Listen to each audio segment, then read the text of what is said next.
Kanshi TV ਦੇਖ ਰਹੇ ਮੇਰੇ ਪਿਆਰੇ ਵੀਰੋ, ਮੇਰੇ ਭੈਣੋ, ਮੇਰੇ ਵੱਲੋਂ ਭਗਵੰਤ ਸਿੰਘ ਵੱਲੋਂ ਆਪ ਸਭ ਨੂੰ ਜੈ ਗੁਰਦੇਵ, ਜੈ ਭੀਮ, ਜੈ ਇਨਸਾਨ।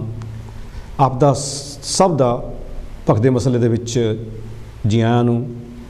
ਅੱਜ ਮੇਰੇ ਨਾਲ ਮੇਰੇ ਦੋਸਤ ਕੁਲਵੰਤ ਜੀ ਨੇ। ਹਾਂਜੀ ਕੁਲਵੰਤ ਜੀ। ਹਾਂਜੀ, ਇੱਕ ਵਾਰੀ ਫੇਰ ਪਹੁੰਚੀ ਸਾਰੇ ਹੀ ਦੇਖ ਰਹੇ ਸਰੋਤਿਆਂ ਨੂੰ ਜੈ ਗੁਰਦੇਵ, ਧੰਨ ਗੁਰਦੇਵ ਤੇ ਸਾਰਿਆਂ ਨੂੰ ਸਤਿ ਸ਼੍ਰੀ ਅਕਾਲ।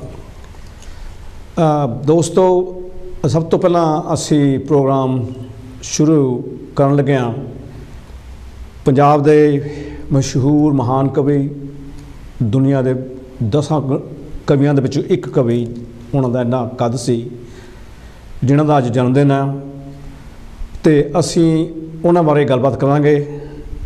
ਸਭ ਤੋਂ ਪਹਿਲਾਂ ਮੈਂ ਆਪਣੇ ਵੱਲੋਂ, ਆਪਣੇ ਦੋਸਤ ਵੱਲੋਂ ਉਸ ਮਹਾਨ ਸ਼ਹੀਦ ਨੂੰ ਸਲਾਮ ਪੇਸ਼ ਕਰਦਾ, ਜਿਨ੍ਹਾਂ ਨੂੰ ਫਿਰਕੂ ਦਹਿਸ਼ਤਗਰਦੀ ਦਾ ਸ਼ਿਕਾਰ ਕੀਤਾ ਗਿਆ। ਉਸ ਟਾਈਮ 23 ਮਾਰਚ 1988 ਨੂੰ ਫਿਰਕੂ ਦਹਿਸ਼ਤਗਰਦਾਂ ਨੇ, ਖਾਲਿਸਤਾਨੀਆਂ ਨੇ ਉਹਨਾਂ ਨੂੰ ਸ਼ਹੀਦ ਕੀਤਾ ਸੀ।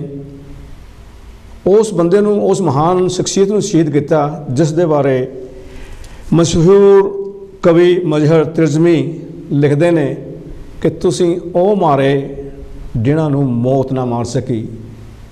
ਇਹ ਇੱਕ ਸੱਚਾਈ ਆ। ਅੱਜ ਅਵਤਾਰ ਪਾਸ਼ ਦੁਨੀਆ ਦੇ ਮਹਾਨ ਕਵੀਆਂ ਦੇ ਵਿੱਚ ਉਹਦੀ ਗਿਣਤੀ ਹੁੰਦੀ ਆ। ਉਸ ਦੀਆਂ ਦੁਨੀਆ ਦੀਆਂ ਜਿੰਨੀਆਂ ਵੀ ਵੱਡੀਆਂ ਬੋਲੀਆਂ ਨੇ, ਇੰਡੀਆ ਦੀ ਲਗਭਗ ਸਾਰੀਆਂ ਬੋਲੀਆਂ ਦੇ ਵਿੱਚ ਉਹਨਾਂ ਦੀ ਕਵਿਤਾਵਾਂ ਦਾ ਵਲੱਥਾ ਹੋ ਚੁੱਕਿਆ, ਅਤੇ ਉਹਨਾਂ ਦੀ ਜੋ ਦੇਣ ਹੈ ਉਹ ਇੱਕ ਵਿਦਵਾਨ ਵਾਲੀ ਹੈ, ਜੋ ਉਹਨਾਂ ਦੀ ਫਿਲਾਸਫੀ ਸੀ ਉਹਨਾਂ ਨੇ ਕੀਤੀ ਹੈ। ਹਾਂਜੀ, ਮੇਰੇ ਸਾਥੀ ਉਹਨਾਂ ਬਾਰੇ ਵਿਚਾਰ ਕਰਨਗੇ। ਬਿਲਕੁਲ ਭਗਵੰਤ ਜੀ, ਜਿਹੜੀ ਤੁਸੀਂ ਗੱਲ ਕਰ ਰਹੇ ਆ, ਪਾਸ ਜੀ ਉਹ ਇੱਕ ਮਹਾਨ ਕਵੀ ਹੋਏ ਆ, ਅਤੇ ਉਹਨਾਂ ਦਾ ਟੌਪ ਦੇ ਜਿਹੜੇ ਦੁਨੀਆ ਦੇ 10 ਜਿਹੜੇ ਮੋਢਲੀ ਕਤਾਰ ਦੇ ਵਿੱਚ ਜਿਹੜੇ ਕਵੀ ਸੀਗੇ, ਉਹਨਾਂ ਦਾ ਨਾਂ ਉਹਨਾਂ ਦੇ ਵਿੱਚ ਇੱਕ ਆਉਂਦਾ। ਅਤੇ ਉਹਨਾਂ ਦੀਆਂ ਬਹੁਤ ਸਾਰੀਆਂ ਲਿਖਤਾਂ ਜਿਹੜੀਆਂ ਆ ਉਹ ਜਿਹੜੀਆਂ ਆ ਪੰਜਾਬੀ, ਇੰਗਲਿਸ਼ ਜਾਂ ਹਿੰਦੀ ਦੇ ਵਿੱਚ ਉਹ ਸਾਰੀਆਂ ਸਾਨੂੰ ਪੜ੍ਹਨ ਨੂੰ ਮਿਲਦੀਆਂ ਨੇ। ਅਤੇ ਉਹਨਾਂ ਨੂੰ ਇੱਕ ਵਾਰੀ ਮੇਰੇ ਵੱਲੋਂ ਵੀ, ਤੁਹਾਡੇ ਵੱਲੋਂ ਵੀ, ਤਾਂ ਸਾਰੇ ਦੇਖ ਰਹੇ ਸਰੋਤਿਆਂ ਨੂੰ ਅਸੀਂ ਉਹਨਾਂ ਦੇ ਵੱਲੋਂ ਜਾਣੀ ਕਿ ਲਾਲ ਸਲਾਮ ਪੇਸ਼ ਕਰਦੇ ਹਾਂ ਉਹਨਾਂ ਲਈ, ਕਿਉਂਕਿ ਉਹਨਾਂ ਦਾ ਜਿਹੜਾ ਜਨਮ ਦਿਨ ਆ ਕੁਝ ਦਿਨ ਪਹਿਲਾਂ ਉਹ ਲੰਘ ਕੇ ਗਿਆ। ਸੋ ਇਹ ਸੀ ਜੀ ਉਹਨਾਂ ਦੇ ਬਾਰੇ। ਬੇਸ਼ੱਕ ਦੋਸਤੋ, ਅਸੀਂ ਇੱਕ ਸ਼ਾਂਤਮਈ ਮਾਹੌਲ ਦੁਨੀਆ ਦੇ ਵਿੱਚ ਚਾਹੁੰਦੇ ਹਾਂ, ਪਰ ਜਦੋਂ ਦਹਿਸ਼ਤਗਰਦ ਆ ਜਾਂਦੇ ਨੇ ਤਾਂ ਕਈ ਵਾਰ ਤੁਹਾਨੂੰ ਉੱਠ ਕੇ ਗੱਲ ਕਰਨੀ ਪੈਂਦੀ ਹੈ। ਅਤੇ ਜਿਨ੍ਹਾਂ ਨੇ ਉਸ ਮਹਾਨ ਸ਼ਹੀਦ ਨੂੰ, ਉਸ ਕਵੀ ਨੂੰ ਸ਼ਹੀਦ ਕੀਤਾ ਸੀ, ਉਹਨਾਂ ਦਹਿਸ਼ਤਗਰਦਾਂ ਨੂੰ ਭਗਤ ਸਿੰਘ ਬ੍ਰਿਗੇਡ ਨੇ ਕੁਝ ਸਮੇਂ ਬਾਅਦੋਂ ਉਹਨਾਂ ਨੂੰ ਵੀ ਠੀਕ ਕਰ ਦਿੱਤਾ ਸੀ। ਅਤੇ ਇਹ ਜਿਹੜੇ ਲੋਕ, ਜਿਹਨਾਂ ਨੂੰ ਭੁਲੇਖਾ ਹੁੰਦਾ ਕਿ ਸ਼ਾਇਦ ਅਸੀਂ ਇੱਕ ਆਵਾਜ਼ ਨੂੰ ਦਬਾ ਦਈਏ ਤਾਂ ਸ਼ਾਇਦ ਉਹ ਸਦਾ ਲਈ ਦਬ ਜਾਵੇਗੀ, ਇਸ ਤਰ੍ਹਾਂ ਨਹੀਂ ਹੁੰਦਾ ਕਦੇ ਵੀ। ਲੋਕ ਉੱਠਦੇ ਨੇ। ਉਹਨਾਂ ਦੀ ਕਵਿਤਾ ਜਿਹੜੀ ਕਿ ਮੈਨੂੰ ਬਹੁਤ ਪਸੰਦ ਹੈ, ਜਾਂ ਸਭ ਤੋਂ ਮਸ਼ਹੂਰ ਕਵਿਤਾ ਉਹਨਾਂ ਦੀ ਜਿਹੜੀ ਹੈਗੀ ਆ, ਉਹਨਾਂ ਨੇ ਲਗਭਗ ਇੰਗਲੈਂਡ ਦੇ ਵਿੱਚ ਇਹ ਆ ਕੇ ਲਿਖੀ ਸੀ, ਅਤੇ ਇੱਥੇ ਪਹਿਲਾਂ ਵਾਰ ਪੜ੍ਹੀ ਸੀ। ਮੈਂ ਹੋ ਸਕਦਾ ਤੁਹਾਡੇ ਨਾਲ ਸ਼ੇਅਰ ਕਰਾਂ।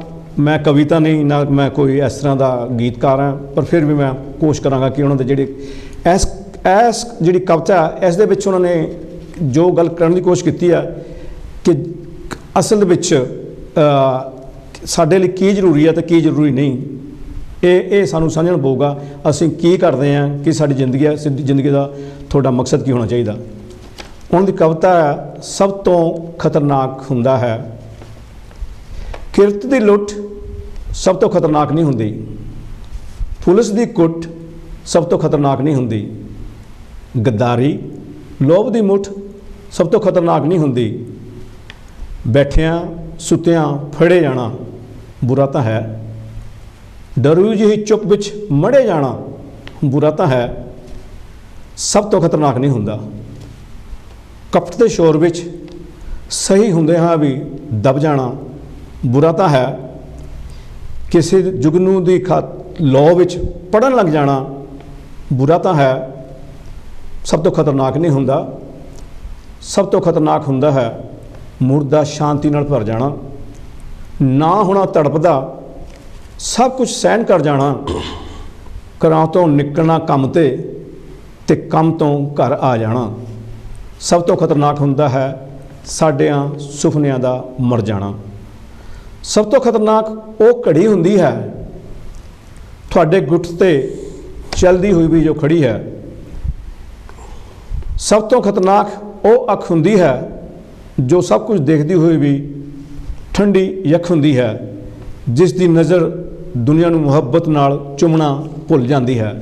ਦੋਸਤੋ, ਇਹ ਕਵਿਤਾ ਪੂਰੀ ਤਾਂ ਨਹੀਂ ਪੜ੍ਹ ਸਕਦਾ ਮੈਂ ਕਿਉਂਕਿ ਟਾਈਮ ਦੀ ਨਜ਼ਾਕਤ ਨੂੰ ਦੇਖਦੇ, ਤੇ ਜਿਹੜਾ ਪਾਸ਼ ਦਾ ਇਸ ਵਿੱਚ ਨਜ਼ਰੀਆ ਉਹ ਇਹ ਹੈ ਕਿ ਜੋ ਅਸੀਂ ਜ਼ਿੰਦਗੀ ਨੂੰ ਜਿਉਣਾ ਤਾਂ ਤੁਹਾਨੂੰ ਕੁਝ ਕਰਨਾ ਪਊਗਾ, ਉੱਠਣਾ ਪਊਗਾ। ਸਿਰਫ ਕੰਮ ਤੇ ਚਲ ਜਾਣਾ, ਕੰਮ ਤੋਂ ਆਉਣਾ ਇਹੀ ਜ਼ਿੰਦਗੀ ਨਹੀਂ। ਜ਼ਿੰਦਗੀ ਹੋਰ ਵੀ ਆ, ਆਪਣੇ ਹੱਕਾਂ ਲਈ ਲੜਨਾ, ਗਰੀਬਾਂ ਦੇ ਹੱਕਾਂ ਲਈ ਲੜਨਾ, ਇਹ ਬਹੁਤ ਜ਼ਰੂਰੀ ਹੈ। ਸਾਥੀਓ, ਅੱਜ ਸਾਡੇ ਸਾਥੀ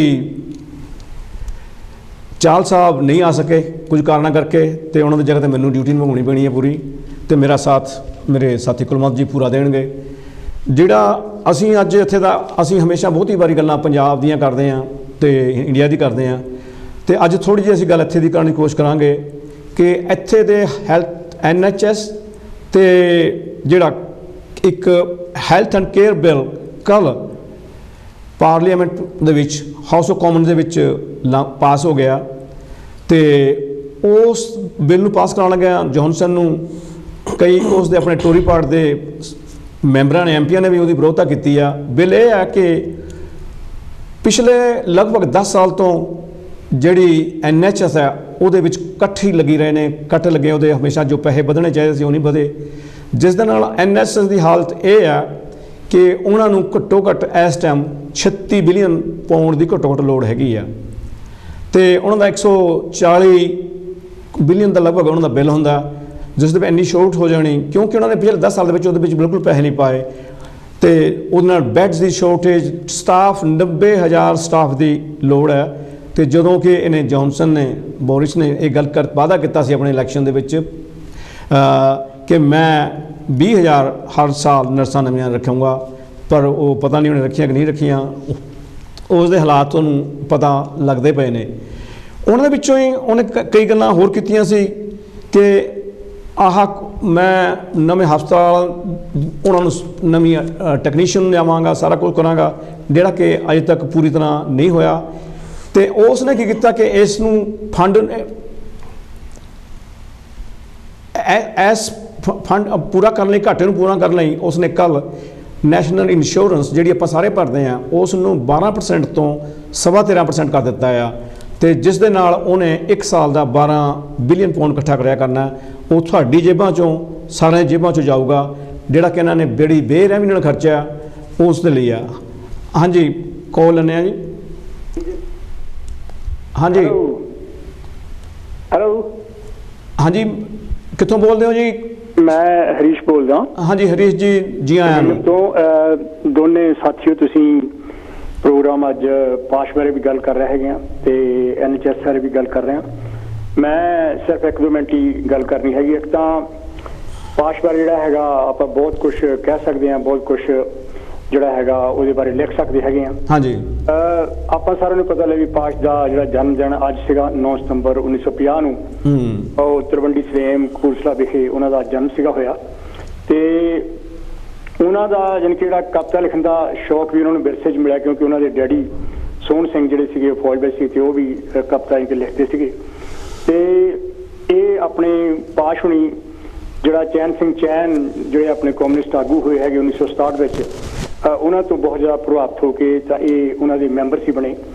ਤੇ ਉਸ ਤੋਂ ਬਾਅਦ ਜਿਸ ਤਰ੍ਹਾਂ ਆਪਾਂ ਨੂੰ ਪਤਾ ਹੈ ਵੀ ਨਕਸਲਬੜੀ ਲਹਿਰ ਦੇ ਵਿੱਚ ਜਦੋਂ ਸ਼ੁਰੂ ਹੋਈ ਤੇ ਪਾਸ਼ ਇੱਧਰਲੇ ਪਾਸੇ ਹੋ ਗਿਆ ਸੀਗਾ, ਤੇ ਉਹ ਨਾਗਾਰੈਡੀ ਗਰੁੱਪ ਜਿਹੜਾ ਸੀਗਾ ਉਦੋਂ ਜਿਹਨੂੰ ਕਿਹਾ ਜਾਂਦਾ ਸੀਗਾ, ਤੇ ਉਸ ਵਿੱਚ ਇਹਨੂੰ ਜੇਲ੍ਹ ਵੀ ਜਾਣਾ ਪਿਆ, ਤੇ ਉੱਥੇ ਇਹਨੂੰ ਇੱਕ ਨਵਾਂ ਜੋਸ਼ ਮਿਲਿਆ, ਜਿਸ ਕਰਕੇ ਇਹਨੇ ਆਪਣੀ ਕਵਿਤਾ ਜਿਹੜੀ ਸੀਗੀ ਉਹ ਲੈ ਕੇ ਭੇਜਦਾ ਤੇ ਬਾਹਰ ਪੇਪਰਾਂ ਵਿੱਚ ਆਰੰਭ ਤੇ ਦਸਤਾਵੇਜ਼ ਵਿੱਚ ਛਪਦੀ ਰਹੀ ਉਹ।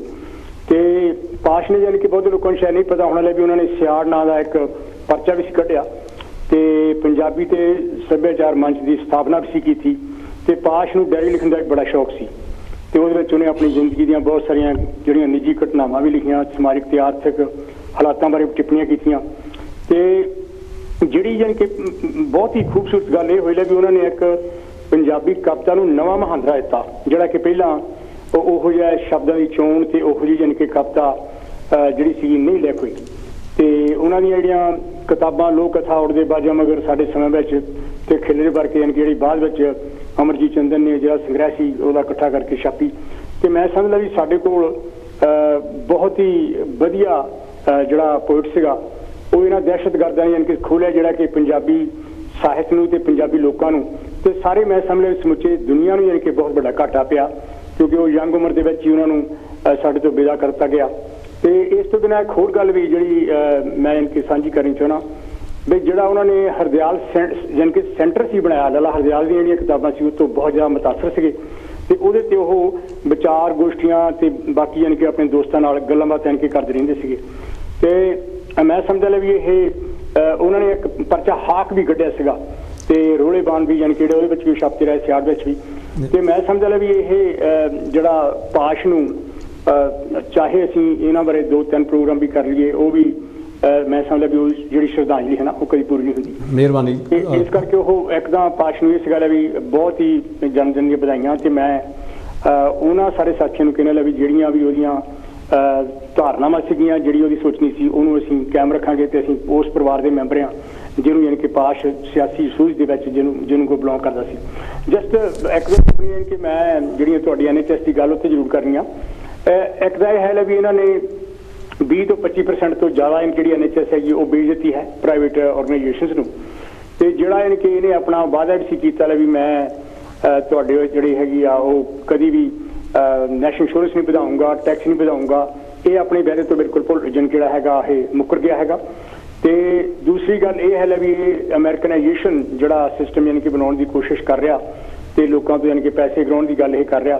ਤੇ ਹੁਣ ਆਪਾਂ ਨੂੰ ਵੀ ਪਤਾ ਹੈਗਾ ਉਹ ਗੱਲ ਨਹੀਂ ਬਣ ਰਹੀ, ਯਾਨੀ ਕਿ ਅਪੁਆਇੰਟਮੈਂਟ ਨਹੀਂ ਛੇਤੀ ਕੀਤੀ ਮਿਲਦੀ, ਯਾਨੀ ਕਿ ਜਿਹੜਾ ਡਿਲੇਜ਼ ਹੈਗੀ ਲੋਕਾਂ ਦੀਆਂ ਜਿਨ੍ਹਾਂ ਦੇ ਆਪਰੇਸ਼ਨ ਹੋਣੇ ਉਹਨਾਂ ਦਾ ਬਹੁਤ ਵੱਡਾ ਲੰਬਾ ਸਮਾਂ ਯਾਨੀ ਕਿ ਉਹਨਾਂ ਨੂੰ ਕਿਊ ਵਿੱਚ ਖੜਨਾ ਪੈਂਦਾ।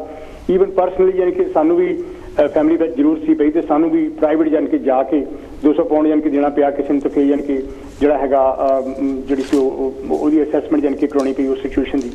ਮੈਂ ਸਮਝਦਾ ਵੀ ਇਹ ਜਿਹੜੀ ਕੰਟਰੀਬਿਊਸ਼ਨ ਸਾਡੀ ਸਾਰਿਆਂ ਦੀ ਸੀਗੀ ਯਾਨੀ ਕਿ ਜਾਂ ਜੋ ਕੁਛ ਵੀ ਅਸੀਂ ਇਹਦਾ ਹੁਣ ਤੱਕ ਕੰਟਰੀਬਿਊਟ ਕਰਦੇ ਰਹੇ ਹੈਗੇ ਹਾਂ, ਉਹਦੇ ਲਈ ਸਾਨੂੰ ਯਾਨੀ ਕਿ ਬਹੁਤ ਹੀ ਕੇਅਰਫੁਲ ਹੋਣ ਦੀ ਜ਼ਰੂਰਤ ਹੈਗੀ ਹੈ। ਜਿਹੜੇ ਸਾਡੇ MPs ਹੈਗੇ, ਸਾਡੇ ਕਾਉਂਸਲਸ ਹੈਗੇ, ਸਾਨੂੰ ਉਹਨਾਂ 'ਤੇ ਬਹੁਤ ਜ਼ਿਆਦਾ ਦਬਾਅ ਪਾਉਣਾ ਚਾਹੀਦਾ, ਕਿਉਂਕਿ ਇੱਕ ਇਹੋ ਜਿਹਾ ਯੂਨੀਕ ਸਿਸਟਮ ਸਾਡੇ NHS ਦਾ ਸੀ ਜਿਹੜਾ ਦੁਨੀਆ ਲਈ ਇੱਕ ਕਿਸਮ ਦਾ ਚਾਨਣ ਮੁਨਾਰਾ ਸੀਗਾ ਤੇ ਉਹਨੂੰ ਸਾਨੂੰ ਬਚਾਉਣ ਦੇ ਲਈ ਆਪਣਾ ਯਾਨੀ ਕਿ ਸਿਰ ਤੋੜ ਯਾਨੀ ਕਿ ਯਤਨ ਕਰਨਾ ਚਾਹੀਦਾ।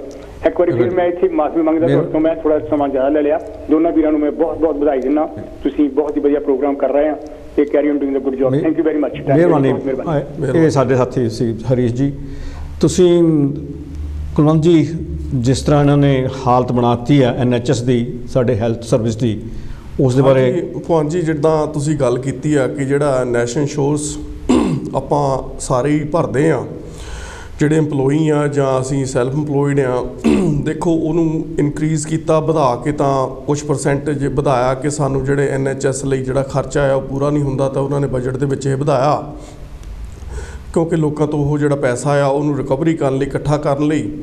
ਪਰ ਦੂਸਰੇ ਪਾਸੇ ਆਪਾਂ ਭਗਵਾਨ ਜੀ ਇਹ ਦੇਖੀਏ ਵੀ ਇਹ ਜਿਹੜਾ ਸਾਡੇ ਲੋਕਾਂ ਦਾ ਇੰਗਲੈਂਡ ਦੇ ਵਿੱਚ ਰਹਿ ਰਹੇ ਲੋਕ ਜਿਹੜੇ ਟੈਕਸਪੇਅਰ ਲੋਕ ਆ, ਉਹਨਾਂ ਦਾ ਪੈਸਾ ਫਿਰ ਇਹ ਕਿੱਦਾਂ ਇਹ ਮਿਸਯੂਜ਼ ਕਰਦੇ ਆ। ਜਿੱਦਾਂ ਬਾਹਰਲਿਆਂ ਮੁਲਕਾਂ ਦੇ ਵਿੱਚ ਜਾ ਕੇ ਇਹ ਅਸਲੇ ਦੇ ਥਰੂ ਕਿੱਦਾਂ ਇਹ ਅਸਲਾ ਕੰਪਨੀਆਂ ਬਣਾ ਕੇ ਇਹ ਮਿਲਟਰੀ ਦੇ ਥਰੂ ਲਾ ਲਓ, ਚਾਹੇ ਇਹ ਜਿਹੜੇ ਟੈਂਕ ਬਣਾਉਂਦੇ ਨੇ, ਚਾਹੇ ਉਹ ਹੈਲੀਕਾਪਟਰ, ਚਾਹੇ ਲੜਾਕੂ ਜਹਾਜ਼ ਬਣਾਉਂਦੇ ਨੇ ਜਾਂ ਹੋਰ ਜਿਹੜੀਆਂ ਮਿਜ਼ਾਈਲਾਂ ਬਣਾਉਂਦੇ ਨੇ, ਉਹਨਾਂ ਨੂੰ ਬਣਾ ਕੇ ਫਿਰ ਜਿਹੜੇ ਐਕਸਪੈਰੀਮੈਂਟ ਆ ਉਹ ਜਾ ਕੇ ਸਾਡੇ ਏਸ਼ੀਆ ਵਰਗੀਆਂ ਕੰਟਰੀਆਂ ਜਾਂ ਹੋਰ ਚਾਹੇ ਇਰਾਕ ਇਰਾਨ ਲਾ ਲਓ, ਚਾਹੇ ਸਾਡਾ ਅਫਗਾਨਿਸਤਾਨ ਲਾ ਲਓ, 20 ਸਾਲ ਉੱਥੇ ਦੇਖੋ ਇਹ ਬੈਠੇ ਰਹੇ, ਜਾਂ ਹੋਰ ਵੀ ਸੀਰੀਆ ਵਰਗੇ ਮੁਲਕ ਲਾ ਲਓ, ਹੋਰ ਕਿੰਨੀਆਂ ਕੰਟਰੀਆਂ ਜਿਨ੍ਹਾਂ ਦੇ ਵਿੱਚ ਇਹਨਾਂ ਦੀ ਜਿਹੜੀ ਅੱਗ ਆ ਉਹ ਬਾਲੀ ਹੋਈ ਆ। ਦੇਖੋ ਇੱਥੋਂ ਦੇ ਲੋਕਾਂ ਲਈ ਜਿਹੜੀ ਜ਼ਿੰਦਗੀ ਆ ਉਹ ਜਿਉਣੀ ਦੁੱਭਰ ਹੋ ਰਹੀ ਆ ਤੇ ਜਿਹੜਾ ਇੱਥੋਂ ਦਾ ਟੈਕਸਪੇਅਰ ਦਾ ਪੈਸਾ ਆ ਉਹ ਬਾਹਰ ਜਾ ਰਿਹਾ ਆ, ਤਾਂ ਇੱਥੋਂ ਦੇ ਲੋਕ ਹੈ ਜਿਹੜੇ ਉਹ ਤਰਾਈ ਕਰ ਰਹੇ ਆ।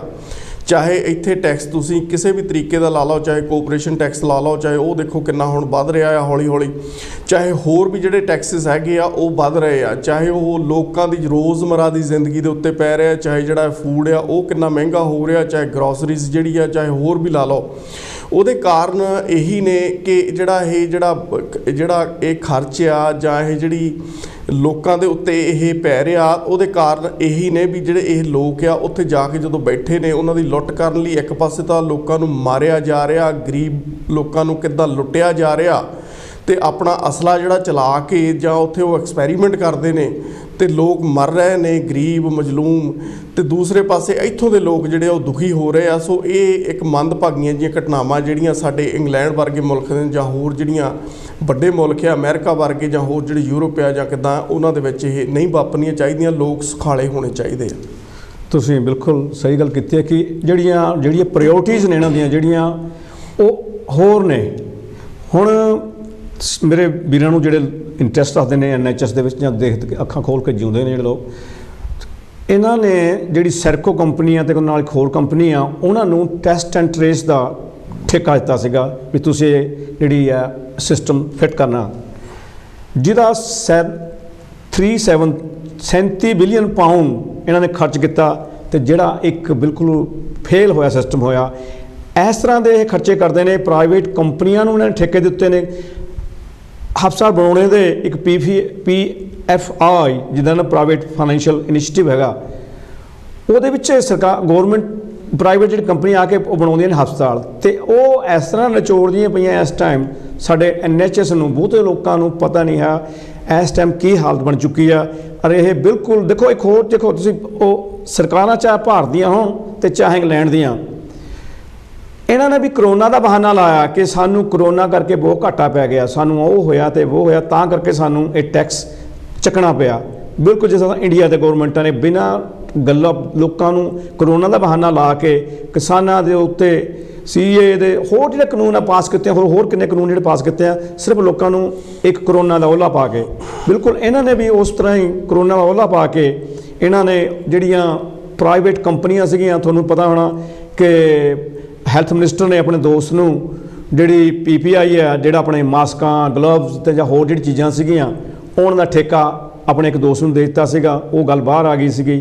ਅਤੇ ਕਿਸ ਤਰ੍ਹਾਂ ਇਹਨਾਂ ਨੇ ਲੱਖਾਂ ਪਾਉਂਡਾਂ ਦੇ ਗਲਵਜ਼ ਅਤੇ ਮਾਸਕ ਜਿਹੜੀਆਂ ਕੰਟੈਮੀਨੇਟਡ ਪਤਾ ਨਹੀਂ ਕਿੱਥੋਂ ਲਿਆਂਦੀਆਂ ਅਤੇ ਉਹ ਸੁੱਟਣੀਆਂ ਪਈਆਂ ਇਹਨਾਂ ਨੂੰ, ਅਤੇ ਜਾਂ ਇਹਨਾਂ ਨੇ ਮੰਗਾਈਆਂ ਅਤੇ ਉਹ ਪਈਆਂ ਰਹਿ ਗਈਆਂ ਇਹਨਾਂ ਦੀਆਂ। ਇਹ ਜਿਹੜੀ ਮਿਸਮੈਨੇਜਮੈਂਟ ਹੈਗੀ ਆ, ਉਸ ਕਰਕੇ ਸਾਰਾ ਕੁਛ ਆ। ਅਤੇ ਉਸ ਤੋਂ ਬਾਅਦ ਇਹ ਕੀ ਕਰਦੇ ਪਏ ਨੇ, ਇਹ ਤੁਹਾਡੇ ਉੱਤੇ ਜਿਹੜਾ ਪਹਿਲਾਂ ਹੀ 12% ਆ ਉਹਨੂੰ 13.25% ਕਰ ਦਿੱਤਾ, ਜਿਹਦਾ ਕਿ ਉਹ ਦੱਸਦੇ ਆ ਕਿ ਜਿਹੜੇ ਆਉਣ ਵਾਲੀ ਜਨਰੇਸ਼ਨ ਹੈ ਨੌਜਵਾਨ, ਉਸ 'ਤੇ ਬਹੁਤ ਬੁਰਾ ਅਸਰ ਪਵੇਗਾ।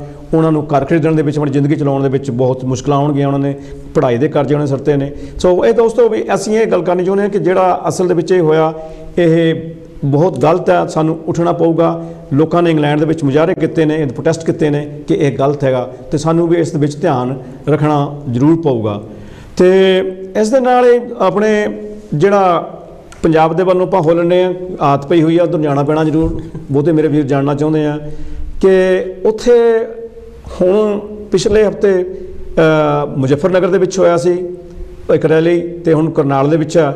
ਉਸ ਦੇ ਬਾਰੇ ਮੇਰੇ ਵੀਰ ਕੁਲਵੰਤ ਜੀ ਕੁਝ ਦੱਸਣਾ ਚਾਹੋਗੇ? ਹਾਂਜੀ ਬਿਲਕੁਲ ਜੀ। ਦੇਖੋ ਆਪਾਂ ਪਹਿਲਾਂ ਤਾਂ ਮੁਜ਼ੱਫਰਨਗਰ ਦੀ ਗੱਲ ਕਰਦੇ ਹਾਂ। ਦੇਖੋ ਕਿਸਾਨਾਂ ਨੇ ਜਿਹੜੀ ਇਹ ਬਹੁਤ ਵੱਡੀ ਮਹਾ ਪੰਚਾਇਤ ਰੈਲੀ ਜਿਹੜੀ ਆ ਉਹ ਕੀਤੀ ਆ।